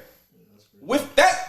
Yo, that's like if I got on TV today. Well, how did niggas get that real shit, off, if your nose is wide, we coming for you. We coming for you. If your nose is wide and you got locks, we coming for you. All the Italians just took a deep breath. They're like, ooh, we're good. Oh my God. They're like, I thought the moolies moolies were coming to get me. The moulians. Fucking chocolate briquette. Hey, we gotta shot that eggplant. Hey, we gotta stop these guys. Yo, they be calling niggas eggplant. We can't let them do that's what moulian means, right? Yeah. It means eggplant. We can't let them do this. That is the funniest shit ever, bro. They don't know how poorly that's aged. Bro, call those our penises now. 2016. Pull up on shorty. It's like, what do you call? I call him moolie. Yeah. Moulin. Hey, what is this moulin? Fucking chocolate briquette. Yo, shout out Tony Soprano.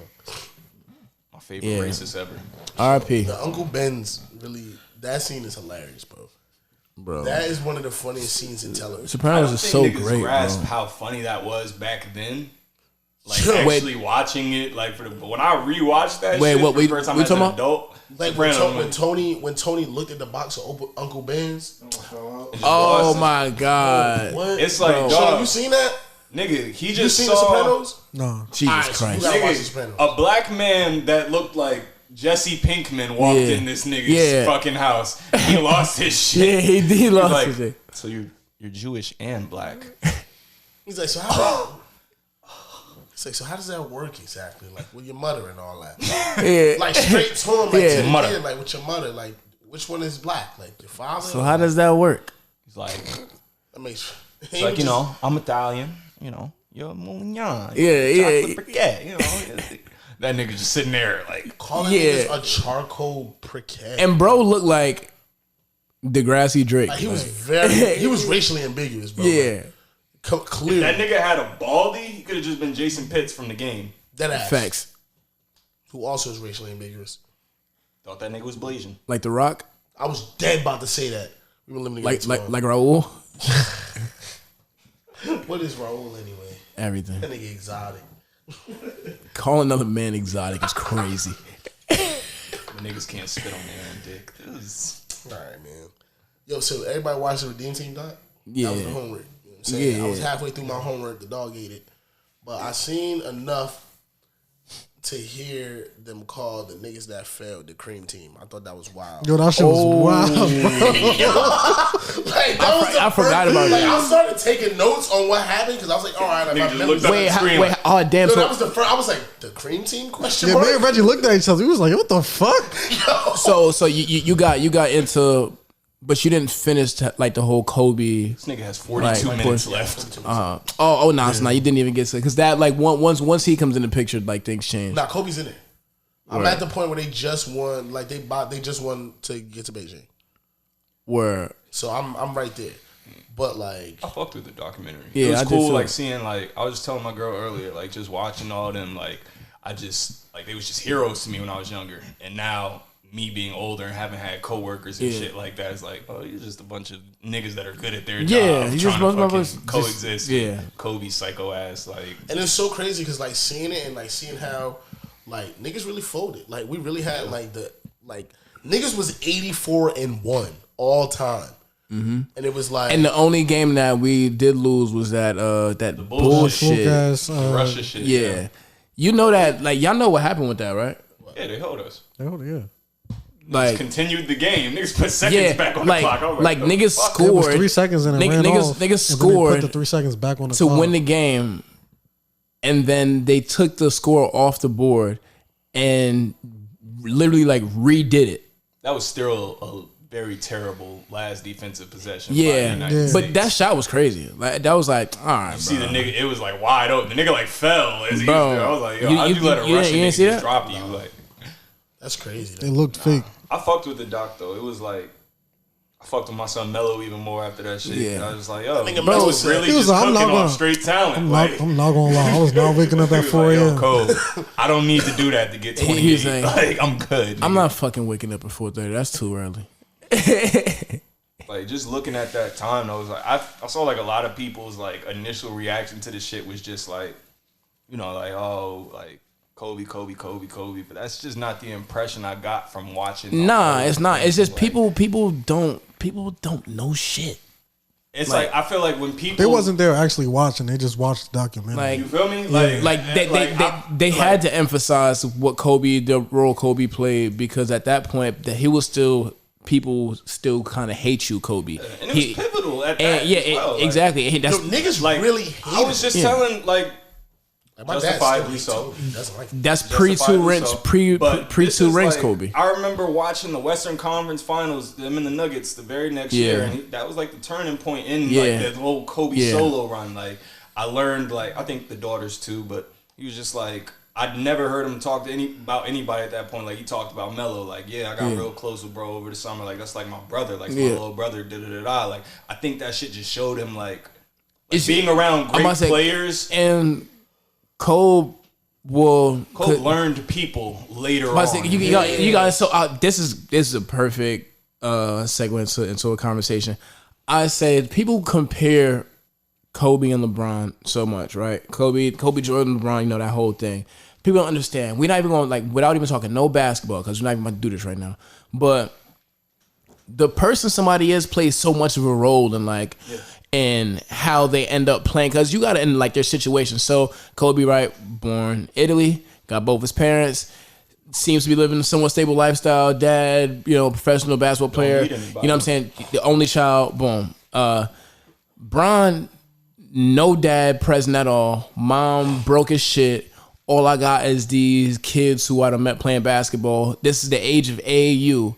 We end up being one of the best AAU teams in the country. So now, the most famous teenager in the world. So I gotta keep my circle even before that, just talking from like 10, 11 type shit. Before he was the nigga, but he realized he was that guy at the AAU tournament in Orlando or whatever, where they ended up losing the championship. But at that point, him making a decision, you know what, we should all play together, da da da. That affects how a nigga plays on the court. That affects because he trusts people. Because at the end of the day, he lived his life based on building camaraderie and building friendship with people. Whereas Kobe one or too many places for too long. Yeah, and then by the time Italy, I think he lived in France at some point. Yeah, and then by the time he came to his name is named after Kobe. Kobe beef. Yeah. And by the time he came to he came to Philly, he barely knew the language. So he had to learn that. So basketball was just his way of. So he came into it different. So Kobe, they said he said he had to reach out to Steve Nash and ask him yo, bro, how do you trust your teammates so much? Because Kobe's idea is, I know I'm working harder than everybody in here, and I know I'm better than everybody in here. So me taking 40 shots is better. I trust that more than me giving you the ball, because I know you're not putting the work I'm putting in, and I know I've hit this shot 40 times. Can we just talk about that mentality? It's not it's correct. It's not correct, but it's but in the results based, people are products of their circumstances. So but they definitely are. But I'm saying in a results based sport type shit, even the results. If you want to talk about Kobe, without Shaq, the results are too repeated. I get that. Kobe's great. Yeah, Kobe is a top 5 player of all time, in my opinion. I want to get that out of the way. Yeah. Was the 2 rings, did it, I don't know, would he be happier if I don't think Kobe would be happier if he won 8 with Shaq. I don't. No. Because he wanted to do it without a dominant big. He wanted to do it the Jordan way. I get that. Shaq was not finna, it's kind of what he said. He's looking at Shaq from the standpoint bro, you don't work hard and you in your sleep get 30 and 50. Whereas if I'm Shaq, I'm nigga, I'm 340. I'm not wearing my body down so around. He got to 340 in LA. He was not always that big. Yeah, he didn't have to get that. When was he the most dominant player in the league? When he got a little bit of weight on him. When he got there, because Shaq had to run. But Shaq would also play. He would play himself into shape. Yeah, so Shaq, so Kobe, a lot of big men do that. So Embiid does that.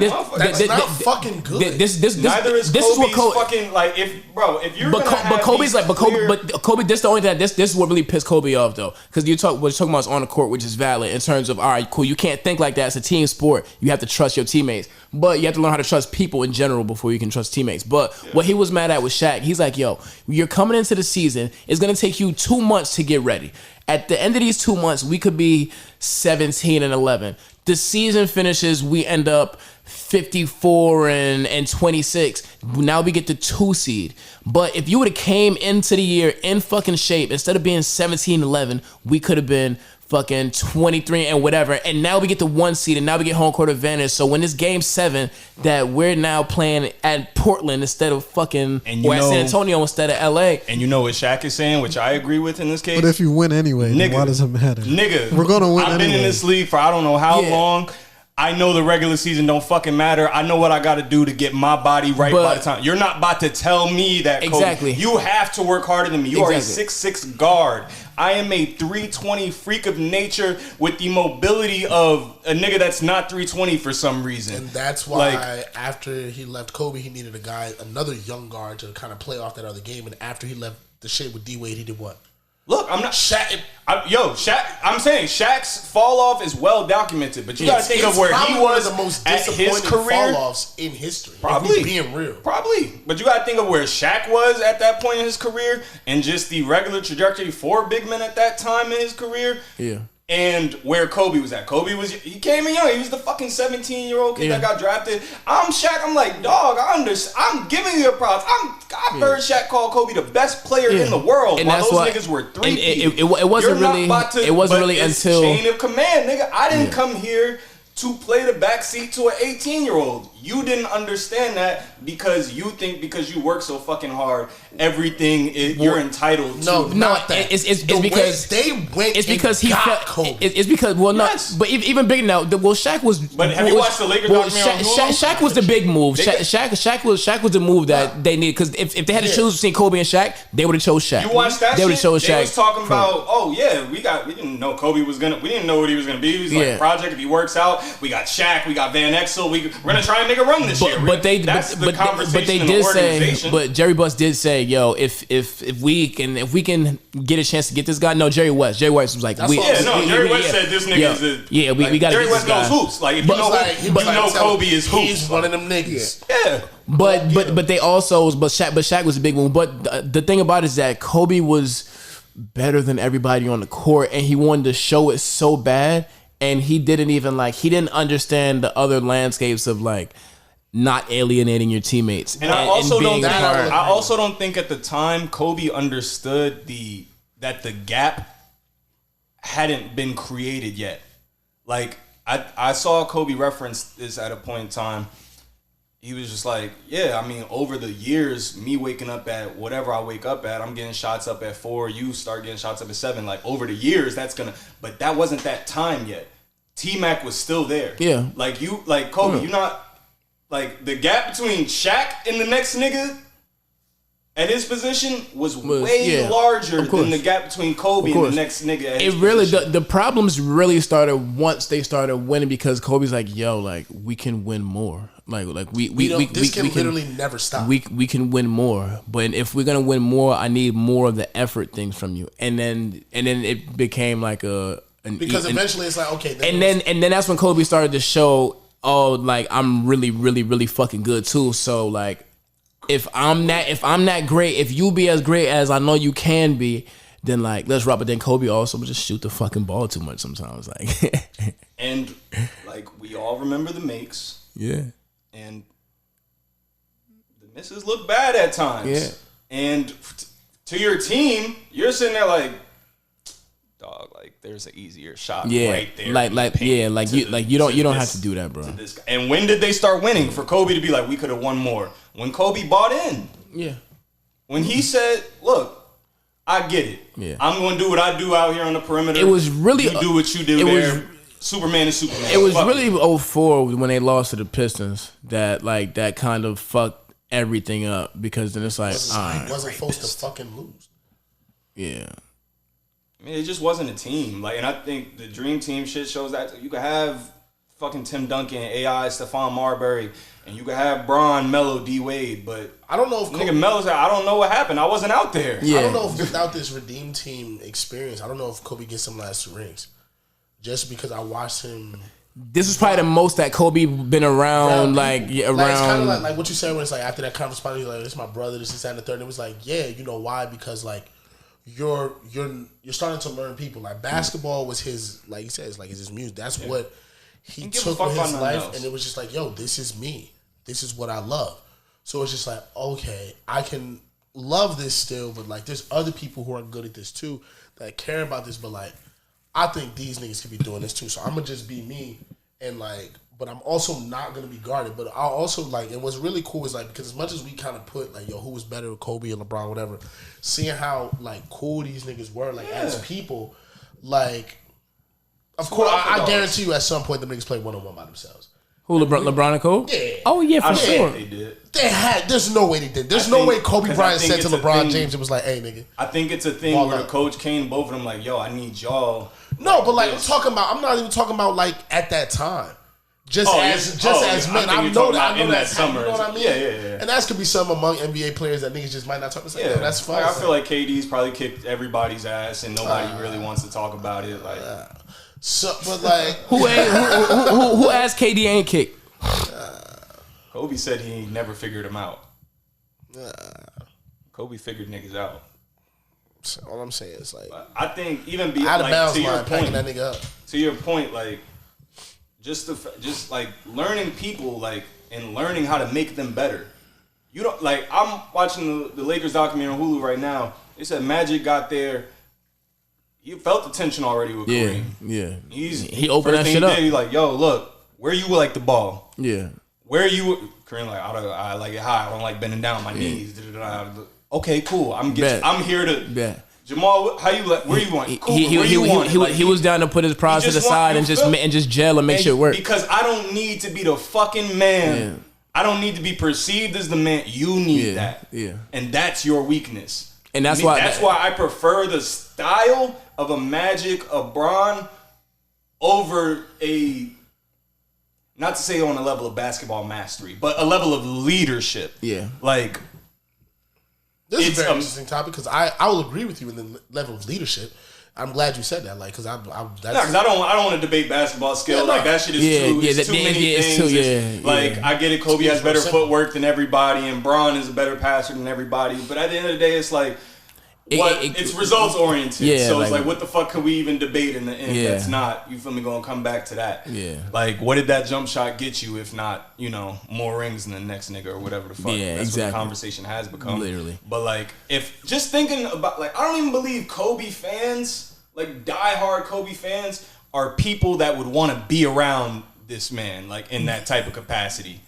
Cause I don't think niggas want to be talked to like that. Nah, I don't think niggas want. Everybody not built for that though. Yeah. I mean, I like, all right. So in my field, you deal with that. Like people who I can imagine who push you that way. Like I've literally cut. So like, you know what a brunoise is? I know nobody in this fucking room knows that. It's French. It's French. It's a little fucking cube. That's what is a brunoise? An eighth of an inch, right? An eighth of an inch by an eighth of an inch by an eighth of an inch. That is a brunoise. If it's not that, it's not perfect. Mm-hmm. I have fine brunoise an entire 9-pan of shallots. So that's probably about, I don't know, like this much shallot. This whole, let's pretend I'm fine brunoise this whole thing of shallots. I had a chef go in there and be like, yo, this shit is fucking garbage. Throw the whole shit out. That, and like in the middle of a shift, and it expects me to still have shallots for the dishes that I need. It was like, bro, and mind you, shallots are going in there. You're not even gonna fucking see the shallots on the plate. It's to fucking season some fucking chicken. It's going inside. It's basted in sauce. Like nobody's gonna see it. But it's like, yo, you don't take enough pride in the craft to just like make these perfect squares. You don't take enough time with your knife to like really, really make sure. And it's like, you could do this or you could not do this. But why not do it this way? I've had motherfuckers, like, I've seen throw pans and all that type of shit. So like, looking at that, I look at that and I'm like, okay, like, people, they see something that you don't see in you, and it's like, yo, if you're not gonna see that in you, like, I'm at the end of the day, you can't be around me, because like, if you're not trying to, I'm one of those type of people. Like, if you're okay being stagnant, if you're okay being in the same place, if you're okay with not progressing at all in your life, at some point, if we're friends, if we're close, whatever have you, some way, shape, or form, you're gonna get from around me. But the context here is having a common goal. Yeah. We, like, as all your friends that may not be on bullshit, all right, but it's not going to always be shared success. Yeah. Like, you want to see your nigga do well, right? But you don't. But yeah, but sometimes you're not doing the same. I may not be in the kitchen with you. I'm not I'm not in the kitchen with you, but you still want to see my rap career flourish. Yeah. You're on my you're my manager. You're my whatever. Like, yeah, that comic. We have a common goal. You feel me? Yeah, like, we all trying to get to here. If you think me, like, these motherfuckers is Charmin soft, I don't need to be fucking practicing. These niggas need to be fucking practicing. Like, that's not getting you farther than, hey, where you want the ball? Niggas not gonna. How can I make this easier for you? How can I? And that's people in general. I agree with you. That's people in general. As a leader, it's like, people. You got to put your people in the best place to succeed. You got to meet people where they at. Understand your people's weaknesses and get as much out of them as you can. Exactly. And Kobe could have done that some seasons. Yeah, like we talk about the MVP supposedly left on the table, but it's like those same people today are arguing against an MVP that didn't have enough wins. But in their opinion, or some shit like that. He also that's a testament to his growth though, because he also got to a point where he was like, all right.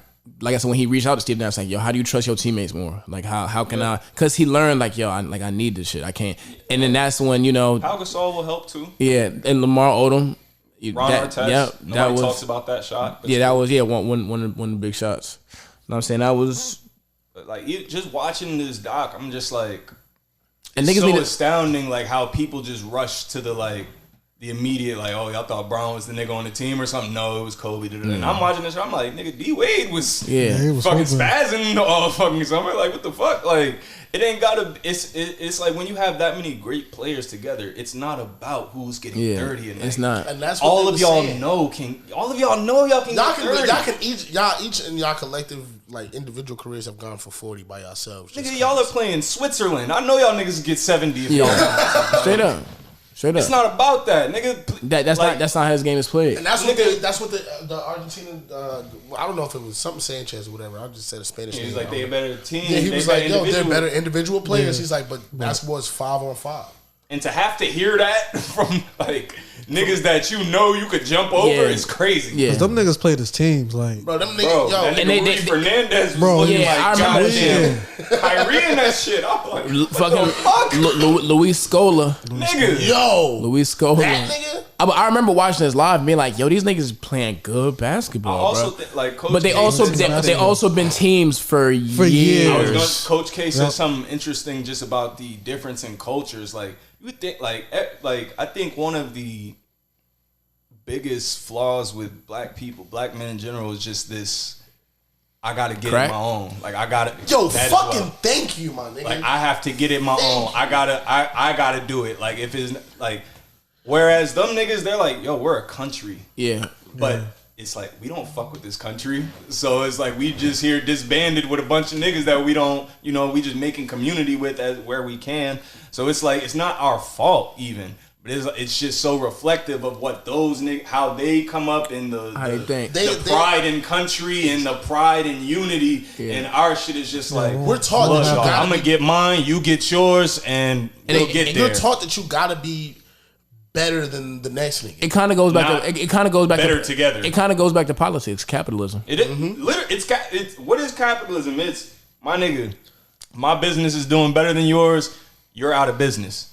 They're just like, I don't know what they are over there and shit, but I'd assume it's not capitalist. They probably socialists or communists or something. Like, there's some shit. They all in the bread line together. There's some shit about communism that isn't that bad. They all in the bread line together. I don't think communism can be, If this was the 60s, oh man. Yeah, I don't like we would actually we would probably be on FBI's most wanted. I don't think communism can be ideally executed because people are people. And, some niggas gonna steal the money. Okay, but that's why I like the concept though. You ever heard of a susu or a soul? No. So my man Reg, shout out to Reg. So a susu is basically like, if it works, that shit works. The susu shit. Yeah. So he was actually just about to you know what I'm saying? Like he's in the shit or whatever. They going around in the circle passing money. So essentially, like, all right, say you take all of your homies, right? And we all commit to every week donating $100. Let's say it's just everybody who fuck with the podcast, all of us together, throw $100 a week no matter what. Yeah. Into a pot. And the rotating weekly, somebody gets all the bread. Yeah. And it rotates every week. So, like, they got something where it's like, niggas can be in that shit with like 80 people or like 50, 60 people. But it's like, at the end of the day, at one group, it's like, oh, it could be like $100, $200. And even where, like, if somebody don't got it, somebody else will spot they shit just because they know they be having it. Bro. Like, and now it's like, at one point, you're going to get hit with like 15 bands or some shit like that. And it's like shit like that. If you do that with your friends, that's the ultimate. So that's the ultimate, and that's where I think like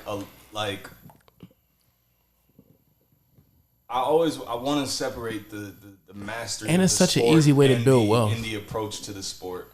Like, I just want to separate that because I think Kobe is one of the 3 most talented basketball players I've ever seen play. I would say he's the best individual basketball player ever. I would say that personally. I would say that from a like, look, I can do this kind of way, but not in a results kind of way. If he was to play, if he was like, and this, all right. So I'll put it like this: if I was to put, and because we're not gonna remove, like, we're talking basketball's obviously a 5-on-5 sport, is whatever. Then we got the big 3 coming. And so we all grew up at some point playing 1-on-1 basketball. Yeah, get to the, I gotta guard you, gotta guard me. I think he's probably like Kevin Durant's another one of those players who I think is probably one of the best isolation 1-on-1 basketball players. Period. I think I'm taking LeBron over both of them in that scenario, just off the simple fact that he's running through both those niggas' chests. But LeBron doesn't have post moves. I won't say he doesn't have post moves because it's, you know what he has? A left fucking shoulder that you like. I've seen KD not be able to stand up to that shit. That nigga's gotten backed all the way into the paint by Bron, and he ain't need much there but a floater from there. I've seen it. I've seen Bron take Kobe from the perimeter for a game winner. So what? I was gonna say, what is gonna happen when he, like, is he gonna be stay in front of him all game? You think so? In a 1-on-1, you think? I'm talking primes, like Miami Heat Bron versus what 06, 07 Kobe. I feel as if I think Bron's staying in front of anybody he wants to at that point in his career. Is he gonna have the game? I feel as if you force LeBron to take difficult shots, then your likelihood of winning is way higher. I feel like if you force Kobe to take difficult shots, it's different because he's such a bucket. And he's such a diversified bucket where if you can figure out what LeBron's trying to do offensively, you can. Like, then I think there's no. You can. I'm saying 2013. I'm talking from a one-on-one standpoint too. By the way, I know. But I'm saying 2013. Like, you didn't know Bron was about to. You feel me? Come there and do that to you. But you know what Giannis is trying to do every night. It's never different. So that's why only the greats can even be in this type of conversation. That's my thing. Because this comes down to me measurables, because I don't get into the argument of skill and shit. I feel Bron is supremely skilled as a scorer. That is my opinion. I've seen him do it from all levels. I mean, I've seen him use the handle when he had to at certain point in his career. I've seen him bulk up and say, I can just get to my spot. Why am I doing all that? And I also, you got to keep in mind, people's ability to score matters a lot about what their shot selection is. Like, I feel as if a lot of the difference with Kobe is that he could do anything from anywhere in order to score the basket from a comfortable internal space. Like, I feel like there's no shot on the court in any moment situation that Kobe hasn't. He's like, I don't want that shot. That he hasn't taken. I can't hit that shot. Or like, and I only feel like that because his game is more perimeter based. But you know why I think you feel like that as opposed to Bron? Because Bron is not taking those shots because they're dumb fucking shots. Yeah, exactly. And he's like, okay, can I make this shot 4 times out of 10 like Kobe can? Yes. But I also think that he's not the shooter Kobe was. So we're not gonna do this. I'm saying difficult shot maker. I've seen. Do we not remember that game? That Kobe has shit, way more. You remember this shit in the Wizards? Yeah. You remember that? Like, come, that's a ridiculous shot. Yeah. No, I mean, like, LeBron's made a lot of ridiculous shots. Like, I don't see how we like do the shit that we've seen with our own eyes with as it pertains to Bron, and just kind of like say, all right, you just did some wild Max shit that I've never seen before, my nigga, but it's just still not supremely skilled. Like, it's just so like strange to me because niggas want to be tired of Bron, and I'm like, just ride, bro. Like, what we're seeing is crazy. Like, niggas don't even remember how much they hated Kobe. Yeah, that's why I can't wait to see when Bron retires how much switches up. How much niggas gonna say they love him? Like, you know, because it's like I watched I watched Kobe's career. I watched people call Bron better than him earlier than Bron was better than him. Yeah. I watched, Bron's career and watched people call KD better than him earlier than he was better than him. I watched people call Steph better than him earlier than he was better than him. I still don't think either of those niggas are better than him. Steph is fucking crazy, bro. He is, but I still don't think either of those niggas are better than him or ever were at any point, really. KD had an argument. Giannis. KD had a real argument. When? On Golden State. I feel like a bit of a difference is just because you go back into the skill thing and they're like, okay, cool, KD's a bucket, and that becomes almost similar to the Kobe conversation and it's the 7 foot tall thing. Which I don't get how that's always a conversation, an argument to the nigga that's about to be the number one scorer of all time. I hate to bring that up. No, but it's a fact. It doesn't make any fucking sense to me. It is a fact. Like, it is a fact. Do any of these niggas average more points than Bron per his career? I think in the and if they do, it's because Bron takes like 4 less shots than him. Like he's 4th all time in career average. Jordan is ahead of him with 30. Bron has 27 a game.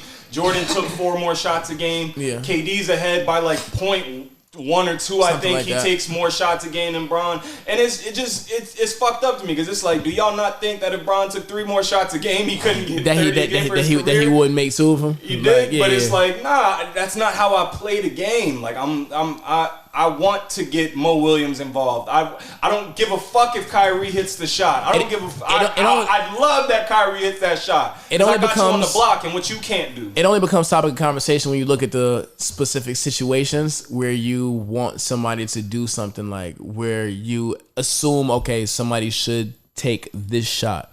Or somebody, like in those situations, like the last 2 minutes of the 4th quarter, when you know that NBA basketball turns into this bullshit isolation, then it's like, okay, can LeBron go get us a bucket? And he's shown us time. And he's shown us time and time again that he can't. And the one time that the nigga doesn't shoot over 4 people, which, like, can we all admit that's a fucking stupid shot when there's 4 other niggas open on the court? Like, do you remember he was driving in the bubble against the Heat, kicks it out to Danny Green at the top of the fucking key. The nigga is wide open. That's an amazing. That's an amazing play. That's a good basketball play. That should be looked at the same way or in the same regard as a nigga spinning to his left and shooting over the backboard. Yeah, and hitting a fadeaway or missing. Especially when I've seen Bron do that too.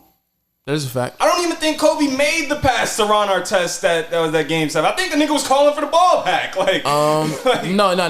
Kobe did pass to him. It's just that at that moment he didn't expect Ron to pull that shit. Like, because it was like, it was early in the offense and Ron just got the ball, hit the nigga with a jab, and then went up. Look, and Kobe's probably like, yo. You gotta let a former 20-point scorer be a former 20-point scorer. The nigga Ron Artest was saying in the Malice and the Palace shit, like, niggas don't understand. The time that shit happened, I finished 6 in MVP I'm about to say, bro was tough. I remember that. I was that nigga on the Pacers. I remember like, he definitely was. Man, I wish Melo got drafted to the Pistons, boy. I don't get that with Bron. Like, it feels like it almost feels, and I hate to say shit feels unfair for a billionaire, but like it's like the coverage of the nigga is just people love to hate. But it's like even when you hated Kobe, it's like I respected the fuck out that nigga because I watched him like get Melo out of here. That's my favorite player ever. I watched the first year Melo get out the first round, get to the conference finals. I'm thinking every time he ran into Kobe, it was just like, fuck. Literally. Yeah, like, damn. I used to see Melo fans and score. I'm like, bro, that shit don't mean nothing, bro. Yo, 24, my nigga. Yeah. 24, my boy. And it's like everything that Kobe did, it's like if Bron did something comparable or greater, like, there was just always a reason to take away from it. And that is, again, why I say Kobe's style, he's lucky he didn't play, like, his career wasn't all the way, like say he started his career in 03, like Bron did. And you're getting deeper into this 24/7 sports coverage world. Jordan couldn't have survived in that shit, or his teammates couldn't have survived the pressure of that shit. Nah. Like, Bron's not in the fucking practices punching niggas because that shit is going to get reported by Woj 2 minutes later. Now the locker room is fucked up. That's why comparing generations is very, very, very, it's it's almost impossible to do because things go on and things happen that literally affect the game that you will have no fucking idea about. Like, and it's just obvious bias too. Like, what? I didn't even cut you off, but what is your opinion of Bron's run through the East when he went to the finals like 10 fucking times straight? I mean, it's impressive. I can also, like, me as a person who, I don't want to say it wasn't a fan of bro, but I'm looking at it from a standpoint, it's like, he was the way it looks, and I would say this because, like, what's really crazy is because I didn't really see it too much until after he left the East, because all of a sudden the East is just this competitive division again. The West still, hold on now, because the West the West though. Crazy, right? Soon as Big Dog leave and let niggas eat. But all of these niggas that was in the East, they wasn't doing that, and I was like, but it was also it was a double-sided coin because I was like, at the same time, like, he came over to the West and it wasn't sweet. He didn't just walk into the West and walk to the finals away. Got a ring. He did, but he had to rearrange. Second year in the West. He got 100%. But niggas had to, as a Laker fan, I look at that and I was just like, at the end of the day, Lakers didn't build teams, like, especially as of recent. Y'all don't have to. But like, niggas had a chance to literally build a solid nucleus and mortgage, like, all. Look at who those players became. You know what I'm saying? Yeah, Julius Are we gonna be able to keep all of them? No. I mean, Lonzo Ball's knees are, he going through what he's going through. That's but why like, we got Brandon Ingram. Look at you got Brandon Ingram. But who's Brandon Ingram? Who's to say? Brandon Ingram. Who's to say? Brandon Ingram. Who's to say that them not playing together? Bro, they wouldn't have done shit, bro. Who's to say that they wouldn't have done shit, bro? Who's to say Bron and AD is better than Brandon Ingram? Me. They were losers, bro. Me. Bro, we didn't say see that though. We didn't get, like, what I'm saying is, like, niggas didn't get an opportunity. Like, look at the way certain teams grow and how if you had an opportunity to, I was like, all right, cool, let's maybe get a free agent superstar to maybe help us with this. Let's let this guy develop into this type of score. I think that, but when you develop into that, like, niggas be looking to get their bag. So if they all come up under the same contract, you're not about to keep all of them. And niggas. you know the Lakers don't sit there and develop. That's so I literally said all these things. No, I'm agreeing with you, but I'm saying, like, how I'm saying, like, this is what I don't, not you, but like Lakers fans that'll say like Bron ruined our young core. Like, bro, dog, like, who do you think the Lakers didn't pick up Bron's call? Like, what the fuck? Like, and people don't realize took in Bron and you knew the timeline that you were on. And yeah, so as soon as people don't realize it's hard to win and develop at the same exact time. Kobe ain't want to win with you. Think if he couldn't have got Shannon Brown out of there quicker for some fucking power? Shannon Brown, Smush Parker, like what? Fucking that whole run. Kwame, yeah, shout out to Shannon Brown. That nigga didn't want to especially with years of losing. The nigga was like, bro, why are y'all trying to what? Yeah, this nigga's not it. Huh? And that's what I don't get either. It's like all these the 1 year Kobe got Andrew Bynum to buy in though. Yes, because that's the right approach. That's the right approach, and that's what he ended up learning over time. Like, and that that was a different league. So it's like you had the Twin Towers, like, and he had teammates that were good enough for him to trust like that. And I also don't like that. Like, every hoe ass thing that Kobe ever and did Phil came back is just like. But it's like we hate Bron for like one moment or just being like a goofy dude. Like I don't Bron for being a goofy nigga. A lot of people, bro. Yeah, what do you mean? Well, no, he's not saying like corny, like I've seen niggas. Bro, to me, he's probably the greatest example that little black boys can have that like basketball. Agreed. Besides myself, of all time, like of any of these legends, he's never folded. Never once. The only time he's folded has been in basketball, and that's fine because basketball sometimes you win, sometimes you lose. But you never. And it's like, I just don't get. And he's been the biggest in the world since he was 15 years old. You know what I don't get, Zig? Why is all these niggas so much better than him and don't get held to the standard that he is? Well, because we've been holding in LeBron to the standard for upwards of 20 years. So why all the niggas that we said are better than him at any point we didn't hold to that standard? Kobe folded in the finals. Yeah, for sure. Kobe won a finals averaging 15 points a game. Yeah, sprained ankle, I get that. I'm a historian, I understand. But I've seen Bron ankle touch the fucking floor and that nigga lace up his sneakers and go get niggas 50. So like it's different. Like I don't think Kobe fans like hearing that Bron is different. The nigga shot with his left hand because his right shit wasn't. Kobe? Yeah, that was crazy. And he made that shit. What are we talking about? That's amazing. I'm not saying he's not an amazing player. I'm saying when we look at the Bro, pitfalls of a player, do you they're know not why? analyzed in LeBron the can shoot same with both way hands. that Bron's are. LeBron can shoot with both hands. LeBron actually shoots with his left hand. Let's look at the things. Let's really look at the things that Kobe has done in his career, and I'm just gonna name them and picture. And I want you to just picture reaction if it was Bron. So. But you also let's also consider where media was. Can we just do that? You literally just said, and this is my issue with Bron fans. My issue with Bron fans is niggas want the same. Fan. Okay, Bron sexuals. Niggas. 18. Shout out all my gay niggas. Yo.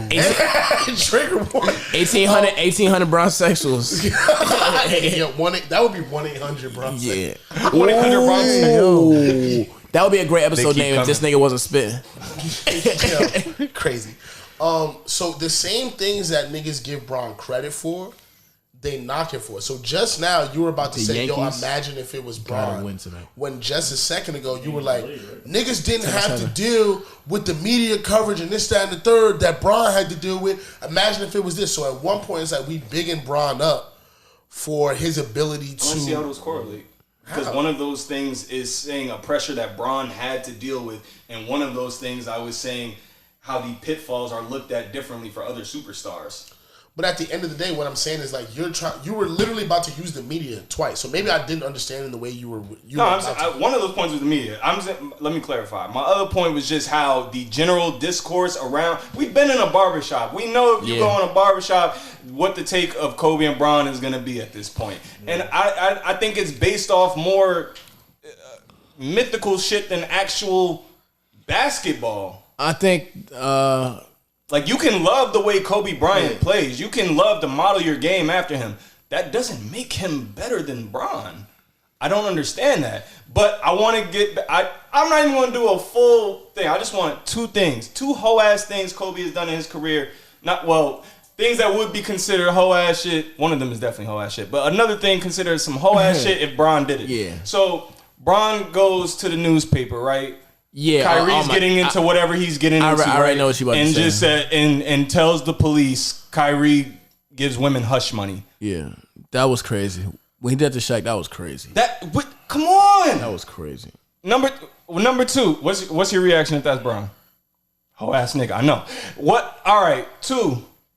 I need the whole request a trade on live television. This is the nigga that I'm always being told is the most loyal of loyal just because he stayed. Like, he wasn't trying to get to Chicago just to live out his Michael Jordan dreams. Like come on, son. It's like it's well documented, and we kind of when Kobe was alive, just kind of said, "Nah, he real nigga still. Though. That's cold." Well, I mean, because like at the end of the day, you can't really. You have to take somebody for everything they were. So they're gonna do some things that's right. They're gonna do some things that's wrong. LeBron, he goes back and says like he would have never did the decision, like, because at the end of the day, he didn't communicate with teams the way he. Kobe mom didn't get hit though.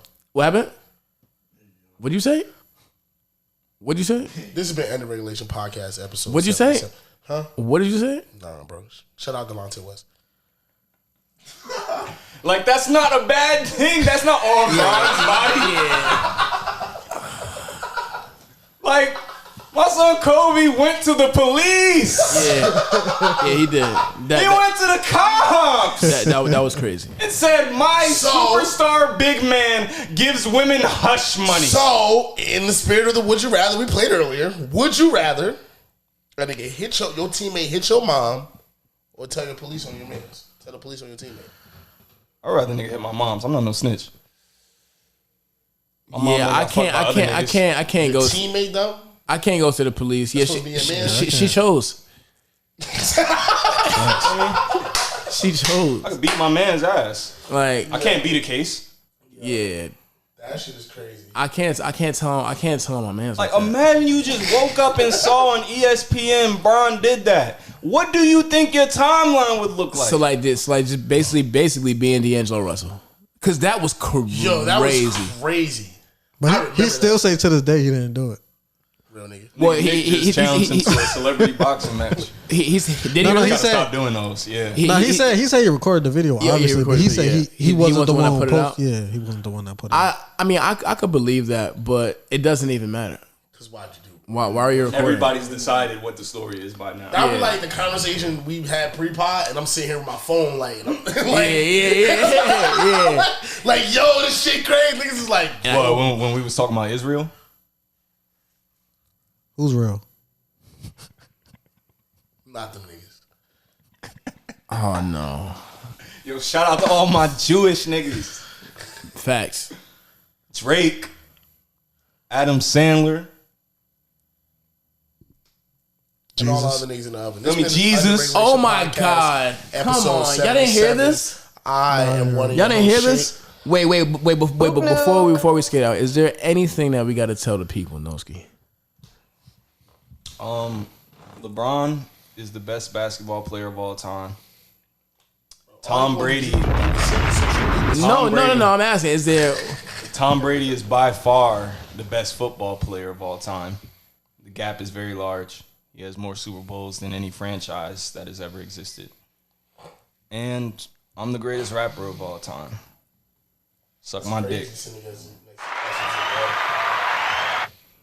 mean, some people are artists, some people are rappers. Rap battle. As higher than all my brothers is equal. Rap battle! I said, Joe. Yo, DJ D-Rex. You really not starting your battle rap verse if you don't start. I said, and it's really some shit niggas never heard before. So you didn't say it. Oh wait, You haven't said it yet. damn niggas didn't talk about rap at all. You know what I hate what rappers do? Forgot about that. They be in like a setting where nobody knows them, and then be like, you know who it is. Like, nigga, this is an open mic. You paid to be here. Nobody knows you. I watch. We are, nigga. Look at the crowd. It's your boy. I'm not your man. I'm not your man. I'm not Like, your nigga, man. introduce yourself. How about I go by the name of? man's is Nigga, I this? don't know you. Bro. It's your man's. Fuck, I was gonna say something, but I forgot what it was. You know what else I hate? I hate rapper hands. Rapper hands. Oh Yeah. shit! I know. It's just little shit I I would hate. hate it so much more though if the nigga was just standing there just rapping. Just Yeah, just rapping like that that. is true. hands on the tips. But like, some niggas be mad extra with their shit. Some niggas be mad. Yeah. Jeff Hardy. Yo, Niggas be mad. them niggas used to be wildin'. That nigga be like, Humping just air. crumping, knowing that them Yeah. niggas' teeth was clenched. That cocaine was good. Yeah. Yo, y'all gotta. Jeff was off way more than that. Y'all gotta watch Dark. Y'all gotta watch Dark Side of the Ring if y'all don't Oh, already. yeah, that shit is. That What? shit. Yeah. Nigga, that Ric Flair shit. Yeah, Ric Flair shit. Yeah, cause swinging his meat around on the plane.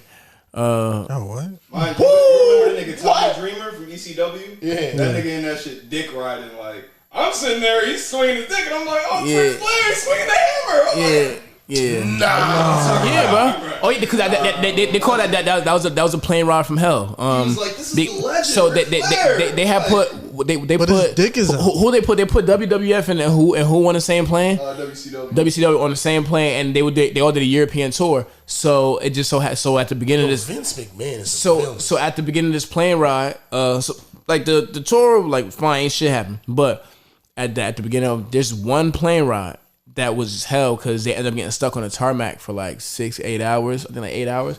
And then the lady was saying that I'd never seen a plane go through a full bar cart. They went through like 4 before we even left. So niggas was fighting on the plane like damn, they trying to throw each other through like the emergency doors. Niggas was cutting off niggas' ponytails. Niggas was spiking niggas. Ric Flair was swinging his meat around with some. In his robe. With in the Nature Boy Ric Flair robe. yeah, and like right in front of like one of the lady, the stewardesses and shit. Bro, this was in the 90s? The 90s crazy. Yeah. Tommy Dreamer sitting there in the documentary like, I'm having the time of my life. Yeah. You know? I'm thinking, this is a party. Ric Flair's got his dick out. Niggas throwing I'm up, surprised she didn't suck it. I was just like, what the fuck? cutting each other hair off, all type of shit. He was like, is she really that mad? It's the Nature Boy. Niggas had the hangover party on a plane. Yeah. That's Yeah. White people soul plane. The last place I want to be with a bunch of drunk niggas is when they're brolic and fake for a living. Talk to the mic, bro.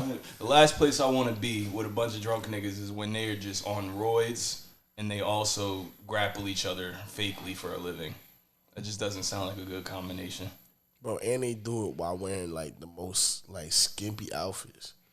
I don't understand how wrestling was ever seen as like singlets need Neither to be do outlawed. I. Yeah, they do. They need to be outlawed. Bro. I don't understand how. I don't know how wrestling was as big I as. don't think I ever fucked with any wrestler that like came out in like the little Speedo get up. Like all the wrestlers I ever fucked with had like I never fucked with them. I was a Rock guy. The Rock wore The Rock wore those. But it, like, but what? The Rock definitely did well. I'm saying And I didn't fuck the with Rock right where his meat at. And on his like he had a bull on his ass. He wasn't my favorite wrestler. He wanted niggas to bull his ass. He wasn't my favorite wrestler. I fucked with him more than Stone Cold. Who was your favorite wrestler? Why was Rikishi putting his ass in niggas' face? Shawn Michaels the greatest wrestler ever. Bro, that's crazy. I remember a nigga threw up. Threw up after nigga farted in his face.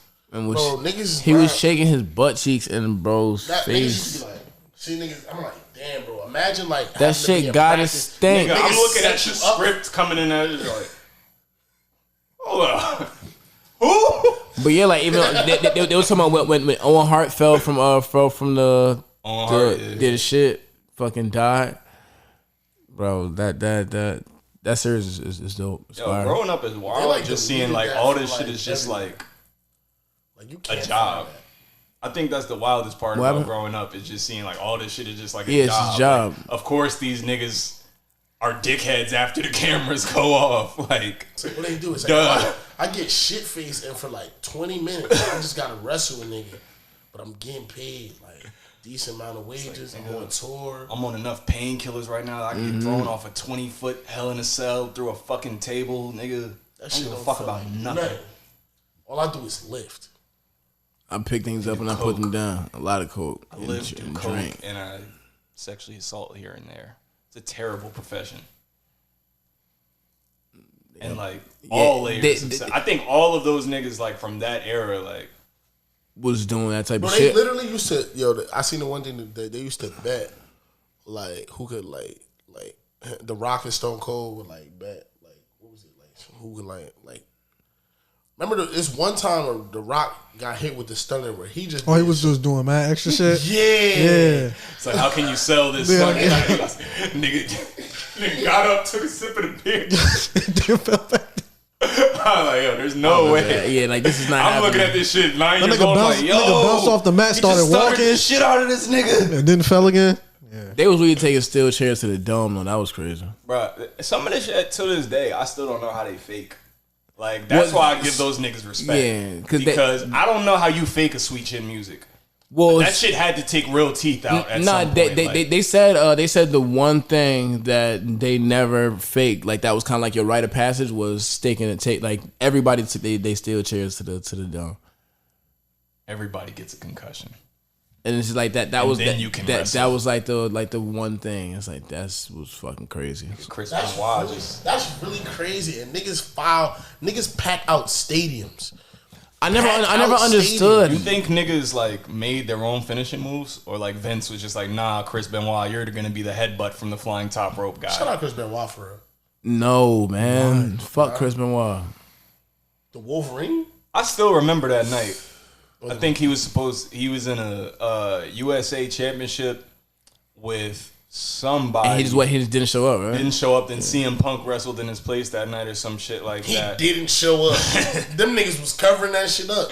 Nigga, when I tell you the next day was like full on memorial for that nigga before everybody figured out what happened. And then the very next day you couldn't find this nigga on a video game. Yeah. You couldn't find this nigga on WWE. They had to apologize. Vince ended up apologizing for airing it kind of like a memorial after they found out he died. I remember when Vince like faked his death and that limousine blow up. Yeah, that shit blew up. And then fucking Eddie Guerrero like really died the next day, and then Vince was on TV the next day like giving a memorial. I'm like, it's like we lost. Yeah, nigga, ain't you dead? How the fuck did you get in that car and fake that? Like, where did you go, nigga? I didn't see no hole under the fucking like nothing. Y'all niggas is great with angles or something, because that nigga definitely just got out on the other side of that limo. But that's fucking insane. Like, yeah, that's all he did. It seemed like as soon as he got in the shit, it blew up. That was just a good edit. I had to be. Hey, you know what I thought about this week? We gotta start doing like wildest tweet of the week. Yes. Wildest tweet of the. All right, so what would your wildest tweet? You got one? Yeah. Yeah, but I know you got one. All right. Segment. So a woman tweeted this. On the all women. You're a misogynist. Huh? How am I? I mean, this tweet was sent to me by. You're really about to point out something wrong that a woman did? Get back in the kitchen. She didn't do it yet. So she said, "I heard pregnant pussy is the best pussy." Starting off good. I was about to say if that's a tweet, then No. Hey. There's more. I heard pregnant pussy is the best pussy, so I'm gonna get pregnant again so y'all can try it. But you have 17 weeks to try it because it's gonna meet its real daddy. ... God. This has been episode 77. would y'all have sex with a woman who had a baby in her stomach that wasn't yours? I know a nigga that did, but nah, I can't do that. It's like, what if her kid grabbed my meat? Yo, who said that they like having sex with pregnant? It was that song with Pimp C. We're not quoting any Pimp C. You know what I'm talking about, right? That's just the worst song ever.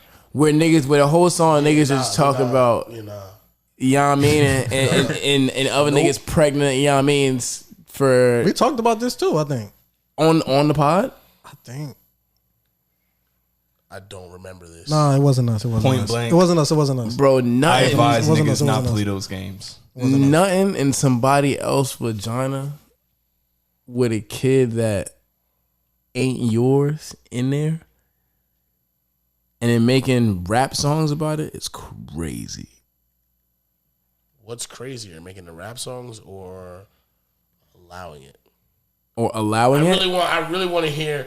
Well, we got needs too. I want to hear that. There's double standards in life. This is not one of them that where it's gonna work for you, man. I'm sorry. You said work for who? It's not gonna work for them this time. Like, it's not okay to me. What's the double standard? To me, like What's worse? What's worse? The woman allowing another nigga to nut in her while she's pregnant with somebody else's kid, or the nigga making a rap song about doing all that, or just a man in general, or just who is more wrong? Yeah, I mean they both. To me, it's like I say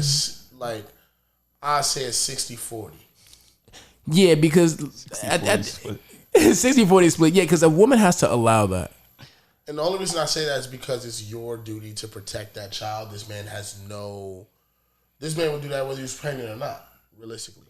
So it's like, but at the same time, you have to have some morals and look at that and be like, hey, that's not my kid. I don't know nothing about this. Like, you don't know what can happen because of that. But it's like, how's she putting the child in danger? Pregnant women yeah, but I say sex. she not doing, like, the child's not being put in danger at all. It's just emotionally very inconsiderate. Morally, it's the child could get poked. Morally, to me, it's just like, it's not like a... Morally to you. That's why I said, to me. Morally to me, it's like, at the end of the day, it's like, I can understand exactly what you said. Like, yo, they have sex with their partner or whatever have you, but the cultivation of a child is supposed to be sacred. And at some point, like, that's like a nigga saying, based on to what? me, that's based on what? You're cultivating a life. You know how many lives have been cultivated? There's like 7 lion cubs being made right now. Yeah, and I Life bet isn't you, like this. I bet you that lioness that's pregnant ain't letting the lion that ain't get her pregnant. Have you seen The Wild? I feel like it ain't that what you saying it is. Are you sure? I watch Discovery Channel. Bitches be getting nailed by anything. Any lion. How can you tell the difference between one lion and another? They get nailed by the friend group leader, bro. Literally. That's a fact. I think life on like a grand scale, like an earth-wide scale, is like, nigga, you're gonna live and you're gonna die, and then this shit is just gonna keep spinning. What I did learn from taking anthropology though was like, I hated that class. What class is that? What is that study? Anthropology. It's just like it's basically the study. Like, you learn everything about living organisms. Okay. Like, so I learned all about evolution. Like, I learned every single detail about it. And I took it in college. So and that shit was a 2.5 hour class. So you already know that shit went. That was one of like the wildest classes I ever took because like that shit could fucking on change your religious beliefs. Like, because it shows you how everything makes sense. But like, women do, like throughout just the history of mammals, they choose the friend group leader, and they make you prove it by doing certain things, and then whoever does it, and that's why I used to wonder, like, athletes always got the girls in high school, not because they were superior men, not because they were technically more attractive. Because women are attracted to status. It's just, yeah, and that was the only status in high school for the most part, unless you found ways to have other status. But like, oh, you're not varsity? Like, or if you really, it's just if you wasn't can be just like a handsome nigga, like, and then you had no hope. And then I heard something else. I think it was TK Kirkland who said this shit, and he was like, "Yo, women are really chasing guys that their dad let's talk about not look up to, but like it, but it, no, literally look like. No, I was gonna say admire, like that. A lot of women go after men that like to impress their father. Okay. No, I think everything results from, like, people really sleep on how, like, the relationship, like, so many men, especially men that come from like single mom homes type shit, that's our first relationship with a woman. Straight up. And it's honestly at times, you know, depending on my story, a lot of the stories that I've heard from men in a similar situation, it's a lot of tension a lot of the time. It's a lot of, my mom instilled a lot of fear in me. Until I knew I could beat her ass, and I just didn't. Yeah. That's when, as a nigga, you're just like, I could beat everybody's ass. Yeah, in this room. that's you're like, yeah, but I'm cool, man. Chill. What do y'all want my ass for? Like, y'all have vaginas. That's a good feeling. Kick you in the pussy. Anyway, does that hurt? That hurt them? I don't know. Pretty But I was like, why are you asking me? Never mind, that's like our first relationship. Same like with women, and just if their dad is around or if their dad's not around. I've seen a lot of women just develop like abandonment issues because the nigga wasn't around, or they settle for less from a man because the man that was supposed to be in their life from the very beginning just wasn't around. And I think as it pertains for us, getting out into the world, like, it shapes the way that we just,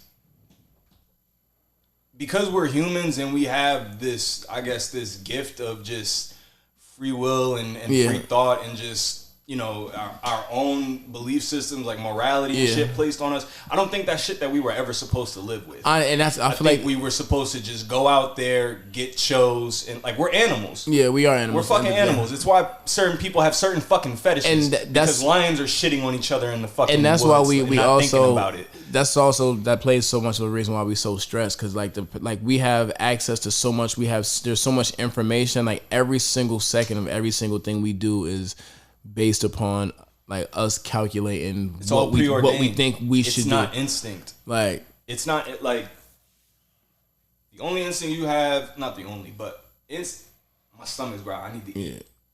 You gotta I'm fucking more. I need to fuck. You gotta eat. You gotta shit. To drink. I need to take a shit. I need to take a piss. All this other shit is like, you know, build a family. I need to, like, That's why you got you got niggas out here that literally just go home to home making baby to baby to baby. Yeah. Because their fucking primal instinct is to spread their the world. seed. Yeah, populating the world. I don't look at these women that like want a nigga that's going to spend on them. I don't look at them any type of way, because their natural instinct as it meets capitalism is, I need to be with the nigga that's winning. This is the nigga winning. This is the nigga that can provide shelter, safety, protection, security for me.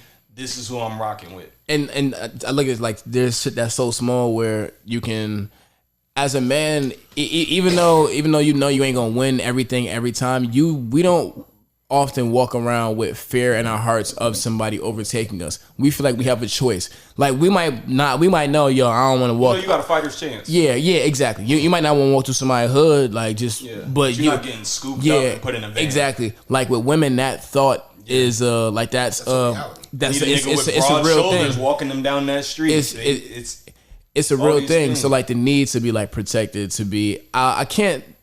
I mean, I'm gonna say provided for, but everybody needs to be provided for. So, you know, there's literally, we would be provided for if it wasn't for fucking patriarchy and capitalism. Yeah, we would be taken care of, because in the wild, The bitches hunt. Yeah, facts. Like Let's get back to that. like they the hunters. Like, if you just got to sit on your ass all day, Like, basking in the sun on your back like a fucking bear or some shit, like, while your queen is just out like getting the food and making sure the children are good. like, we fucked it up. Nah, white niggas fucked it up. They're like, nah, we need to feel better than the woman in our lives. We need whatever. We're gonna make patriarchy, and whoever has shout the out to most money. Targaryens. Many a war has started because of a woman. Figure it out. Ain't a lot start because of the other thing. Word, because niggas was finna send America to war over Olivia Pope. I don't even know who that is. Scandal. Oh, Yeah, it's a scandal. Is that a real thing?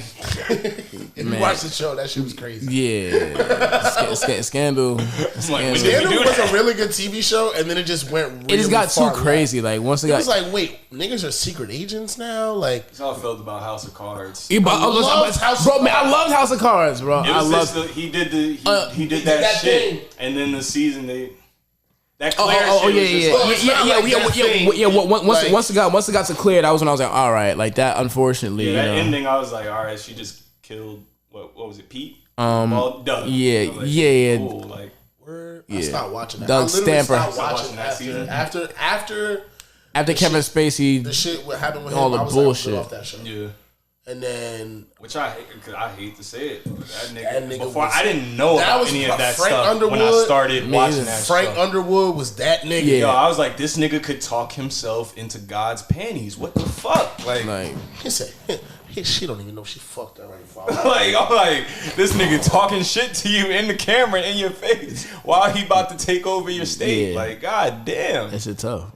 Frank Underwood. Then when he killed Zoe, like first season, that's when I knew, oh, this show about to be different. Bro, when you really look at the inner workings of how niggas is like, oh shit, I gotta buy a ranch over in Colorado because I'm about to run for shit over there. Fuck it. I'm like, damn, niggas don't even be from here. The way that politics is positioned is so interesting. Bro, I seen a stat on. It might have been a stat. It might have just been like I think I know just what they're saying. where like But members of Congress make like $170,000 a year, but it's mad at them niggas that got net worths over like 10 mil. Because they all taking fucking bribes from niggas that are worth Them 10 mil. Them niggas are all insider trading. yeah, and they They affect the stock market with decisions that they make in Congress directly. You don't think somebody said, hey, that benefits them. Hey, listen, You think if Tony Donahue, whatever the fuck that ref was in the league scamming like that, Do you think the niggas, the most powerful niggas in this and country? they doing it with pharmaceuticals. They doing it with food. They doing it with put on Pfizer. with imprisonment. They doing it with Which brings you all back to this RICO shit. Like, who's the organ? Like, y'all sell niggas who drugs. policing the police. Y'all tax the drugs. Nobody. Y'all tax the drugs. Y'all tax the motherfucking bitch. You can't get abortions. Like, all because of what y'all are interested in. And I want to really say that, like, when this generation like dies out and shit like that, shit'll get back to. It's but gonna get them niggas worse. been indoctrinated enough for their kids. We There's weren't- more misinformation out there than ever the there was scare- before. Social scariest media people is going to fuck this. It already fucked this world up. But the fact, like, I look at it now, I'm like, yo, my daughter knows how to scroll on my phone, and she doesn't even know how to say like full sentences to me in English. So really, she's learned how to navigate a phone before she's learned how to navigate her own voice. Yeah, and I'm just like, bro, this is going. It's going to be impossible for these kids to grow up with some type of innocence because they get shown everything. Nigga, they're out from protesting. Bro, that's like not insane. It's crazy because it's a like, fight for everybody. Don't get me wrong. The fight for freedom it knows no age. But like, we got babies in the street that saw like somebody murdered on TikTok. And Yeah, they now in the you got streets, like, you got that shit is 6, 7-year-olds crazy. giving speeches because of things like that, and it's like, wow, she at her age she had the courage to stand up and say. And I'm a She has firm, the trauma at her thank age. you, bro. I had this conversation with somebody earlier. I'm a firm believer in children maintaining their innocence as long as they can, because there's a lot of shit that like when people saying, yo, don't grow up too fast, like I understand. And they literally, and it's like they say to you, yo, you're not gonna get it till you get to my age, but for real. And it ain't just about not having nothing to do, about being something, but it's literally like it's so much going on around you that you can't imagine because nothing, that type of stuff just isn't a part of your perspective because it's something you just don't know about it. Ignorance is really bliss. Facts. Not knowing what's going on maintains such a level of purity so that even when you do certain things, it was like you didn't. It's like when you develop the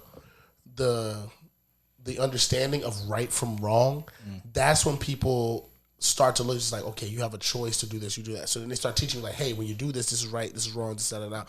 So it's like naturally, gradually, they start to like show you and kind of gradually remove that innocence. Because right from wrong isn't something that you have a concept of. It's something that you have to like. Y'all niggas as fathers. You have to build. So what's that balance for you as the years go on? Like, I've been with my girl 4 years. Like, there's probably clap it up for love. It's probably a kid coming along the way somewhere along the way. And I always think to myself, like, I want my child to know what the world is because I want to arm them with the knowledge to not be niggas will get over on an innocent soul out here. I used to walk around thinking people was just gonna be good to me because people are supposed to be good to people. I think everybody has felt like that at some point in time. And then something shows you that that's not a fact. Yeah. It's not like at that moment you were better off for like having believed that the world that shit was gonna be sweet, you know, like when you get knocked on your ass. But it's like I also don't want to be the parent constantly knocking my kid on their ass, getting them ready for the world. Like we're not raising adults, so it's like it's certain. You're raising your child to be an adult, but gradually there are things that over time, it's like you have to show them how to do. Like I don't even think parents understand as like, and watching my mom be doing it with my little brother was interesting, but like people don't even teach their kids really how to date and how to interact with like the opposite sex and how to be a platonic friend with this person. It's like. You don't know how to do like people aren't taught that. Bro, I didn't have platonic women friends. I still don't think I have a platonic woman friend outside of like 3 that I didn't like used to, you know, talk to or whatever, right, shit like that. Because you at some point it's like, yo, like niggas weren't taught that. It's like, yo, at the end of the day, like people are people. Like you don't have to fuck everybody. You don't have to be, and it's like when I tell you that was like just the way shit flips on you on the second half of like adolescence is so crazy. Cause I count even my early 20s as my adolescence. Like I didn't know shit at 12, 13 to be counting that as like me growing up. I was seeing a lot of shit, but I couldn't really process it. So when I got into that mode of like 16, 17 to where I'm at now, like I feel like I'm on the second half of that adolescence. And just really taking the world in for the many things that many things can mean. And like fucking bitches used to be like the goal. Such a high priority. It used to literally be like, yo, like you literally could lose. Like you could be hiking on niggas and you could lose and niggas say, but you still don't get no more bitches than me. And niggas be like, my main goal coming back from military school, like going into my junior year and knowing that I was still a virgin. Like I was like, yo, I gotta get some pussy. No, it was only niggas in military school. You didn't get no ass in military school? No, it was only niggas in military school. And I wasn't one of the niggas who was fucking other niggas because there was a lot of weird shit going on. Military school was rifle. This is my gun. Was a terrible place, bro. This is for shooting. This is for fun. Military school was a terrible place. I remember there was this whole fucking scandal where these middle school kids was fucking each other, bro. It was like, what the fuck? You was at the military school from that Chucky movie? What happened? You was at the military school from the Chucky movie? Bro, I don't even... My mom tried to send me away to that shit. I was like, bro, I did not go. I wanted to go to boarding school. It wasn't gonna be military school, but I wanted to do that shit too. When I saw Zoe 101, then I looked some of them shits up. I could do a whole. My mom. The reason I didn't go is because my mom. She didn't feel comfortable sending me to school away from home with a bunch of white kids. But like, I was gonna go to the Pennington school. I heard that. Oh, I know. Yeah, I know the Pennington school. See, instead of there, I went to Rutgers Prep. See. Bro, I was in there with gangbangers, nigga. Fucking niggas who got sentenced to the court, hella Asians, Russian. I was in there with all types of people, bro. That shit was crazy. like I could do a whole pod on that shit. It's literally. like it's so wild that you got back from that. Not even wild, like thinking back to like just how he was brought up and the shit that we ingested. But like, it's so interesting that like, I'd imagine military school is pretty traumatizing in some ways. Yeah. You come back from that and the first thing on your mind is pussy. Yeah, pussy. That's all it was. The first thing on your mind every morning. A way to make some money today. How am I gonna make my situation better? Than, why am I even doing that? Literally. So my girl won't look at me one day like I'm not, you know, who I'm. It's like, as a man, you do so many things and none of them are for yourself, like directly. You do things for. So much of the things that we do or have done have been for the validation of people that we could do without. That is 100%. And that's why, like, how much money would you have saved on clothes if you wasn't worried about fucking bitches in high school? Straight up. How much money would I look back and envy those niggas that got made fun of sometimes because they video game designers now and they knew to lock in on they knew things that mattered more. Like I had a nigga in school and had deeper senses of self. Tell me one time like, oh yeah, you're going nowhere in life or some shit like that. Oh, ALDS postponed till tomorrow. Yeah, I just got the fucking rain. Oh. He's like, yeah, you're going nowhere in life, and you don't get no bitches. Yeah, like the fuck. And then like, at the end of the day, that nigga's a stockbroker right now, bro, and with his fucking nose in a bitch's asshole, sniffing coke out her coochie. Like, so I'll never forget the time that my pops told me he'd rather me be. Like this is the truth, like, and like it's so crazy because like you ever have a comment. Whoa, what? Would you rather some be gay or broke? We're not doing that. Just be gay, bro. Just be gay. Don't be no broke ass nigga. That's how much the world hates broke ass niggas. Yeah, you have this nigga. I'd rather a broke. Niggas don't like broke niggas. Bitches don't like broke niggas.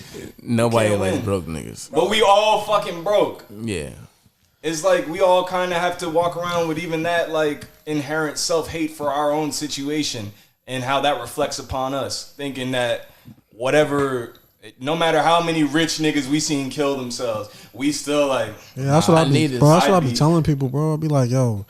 Be careful what you ask. Niggas be rich, but like niggas are still people at the end of the day. Like lonely. Bro, you know how much it must hurt to be lonely in a mansion, just wondering why nobody wants to be around you. I be telling people like, cause when you see rich niggas doing like real stupid shit, and they be like, yo, why you doing all that if you got all this money, bro? Niggas be bored, and niggas are people at the end of the day. Like, if you crazy, bro, if you a crazy nigga, and all you got is time because you got money, like you going get into some bullshit because all like, you got is time. It's literally living in and you got the money, so you got the resources to do whatever the fuck you want. It don't matter what it is. That's how it is living. And people trying to find themselves in like a true suburb, like where it's like, nigga, ain't no bus routes. You can't, like, Union is a suburb to this area. Yeah. Where I grew up at is a real suburb, nigga. I'm talking about like everybody, you either ain't no walking to school, nigga, because the school got across the highway or some shit like that. Yeah. So the school's like in a remote area, damn near. Up like some trees, just built out a plot in that shit. Yeah. They got a whole park. Bro, yeah. If I pulled up South Brunswick High School for y'all right now, y'all be like, yo, what the fuck? I'm gonna pull it up right now. I've been in South Brunswick. Pull up Ramapo High School right after that shit, nigga. When I moved out of New York, the banana pudding search. On Spank Bang. All I did was close my browser. All I did. You know, Spank Bang. That's wild, though. Oh my god. Like when I moved out of Newark.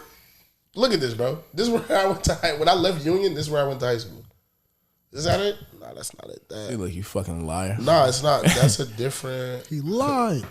Like when I moved out of Newark, bro, I was like 17. I had to finish high school in fucking YKYK.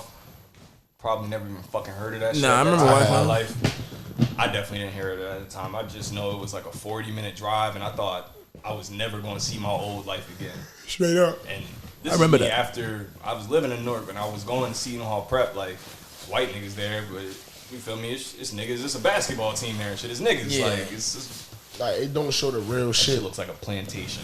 But that's why. Oh, yeah. That's why it's so. That's why I'm just seeing I'm seeing the perils of just like. Shit had 6 Like this is why when they say niggas can't get money, I don't subscribe. It's not inherently that. Like, sure, if you're coming from less and you get money, like you're gonna eat until your belly aches, sure. Mm-hmm. But I'm seeing motherfuckers, white niggas, Albanian niggas, you know them niggas got bread, pulling up. First day motherfuckers getting their license type shit. Just went to the DMV and went passed and shit. Pulling up with Mozzie, fucking Rari, fucking. Because that's, you know what it is though, but because that's their quality of life. That's a life that they're, whoever worked and whoever did, like kind of you were saying, like how men that's what niggas do. That's a life that they afforded, but they're showing their kid like, yo, this is what you deserve. So like, you know why that goes back. That all goes back to generational wealth too. 100%. Like we gotta understand. Imagine if your family, it's like, yo, BMWs are just what we drive. As black people, that's the family car. As black people, get a used car, nigga. Our parent, honestly, it's really us because our parents, it could have. No, because our parents were really born anywhere between mid 1960s and mid 1970s, something like that, for the most part. So we're like really the first generation that has, we're about a recession, that has the ability to make money, save money, and pass it down. Mm-hmm. Because there were few that slipped through the cracks in their generation. Yeah. But there's more with our generation. We've seen it. Yeah, and we have like the freedom of choice to build a life that we want to live. Just with sports, just like how you said, it's like, yo, I got kicked out of this school, so I had to go to YKYK or whatever. It's people who've never heard of that area, who've never seen that area, whoever. Like one of the things I enjoy doing is I like looking at houses in different areas. Yeah, me and my mom go house watching, bro. Because like it's my mom loves Noah, by the way. Who's So my mom loves Noah. He's all right. But it's like that's my mix. But there's people who hand off my thigh. You guys can't see it. Yo, that's crazy. It's factual. Who won't? And then she just started sucking my. Remember we used to do that shit? Yo, niggas be telling the story. Niggas like just out of nowhere. Yo, in public, mad people around. We used to be telling the story out of nowhere. Like, and then she just started sucking my fucking dick out of nowhere. Like, yeah. This has been the Ed the Regulation Podcast, episode 77. You not gonna finish it? You know what I mean? It's too late for that. I am one of your hosts, Shake. Boop nuke. Hit the button one time for Bert. Oh yeah, we like half did explosion one time for Al Qaeda.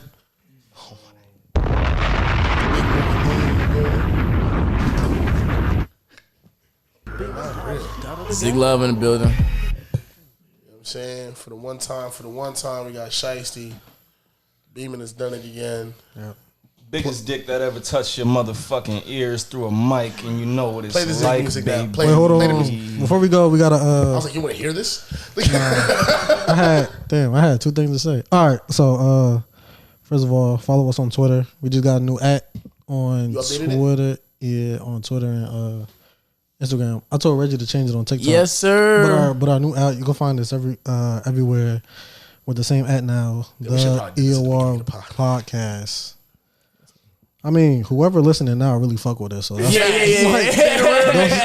those are people who want to follow us anyway. You still with us after the spit? Yeah. Something else I had to say. The fucking application for the student loan forgiveness is out. Make sure y'all go fill that out. It's literally like 45 seconds. For all you niggas that procrastinate, it's only 45 seconds. Yeah, I'm procrastinating. Yeah, if y'all niggas went and got a PPP loan, go fill that out. Bro, they forgave them shits, bro. They made up. You got one? I did too. Nigga, you Google my name, you gonna see a gardening service. Yo, you're not Mexican. Somebody showed me that shit. Yo. Ahora. Malik got one too. Shiesty got one. Oh yeah, Shiesty got one. You can tell the truth now, bro. Look. Shiesty got one. Shiesty was up. They got them shirts though. Shiesty was up. What's the last thing I had to say? Oh yeah, keep God in your life. Fuck, nigga. Zig Love in the building. Zig Love in the building. Make sure I get that motherfucking lover's patience. Let me tell you one thing though. Yeah, Rose, I don't need no motivation. Trying to change my situation, make a lane away from niggas. Hit a fatal when your niggas. I don't get no explanations. I don't need no validation. I don't see no competition. I don't need no phony bitches. I don't fuck with opposition. Kill them all with preparation. Mix the flow with education. Smoke the whole of medication. Get these hoes above my face. If you ain't adding to my space, then you a cancer to my greatness. Yeah, bitch.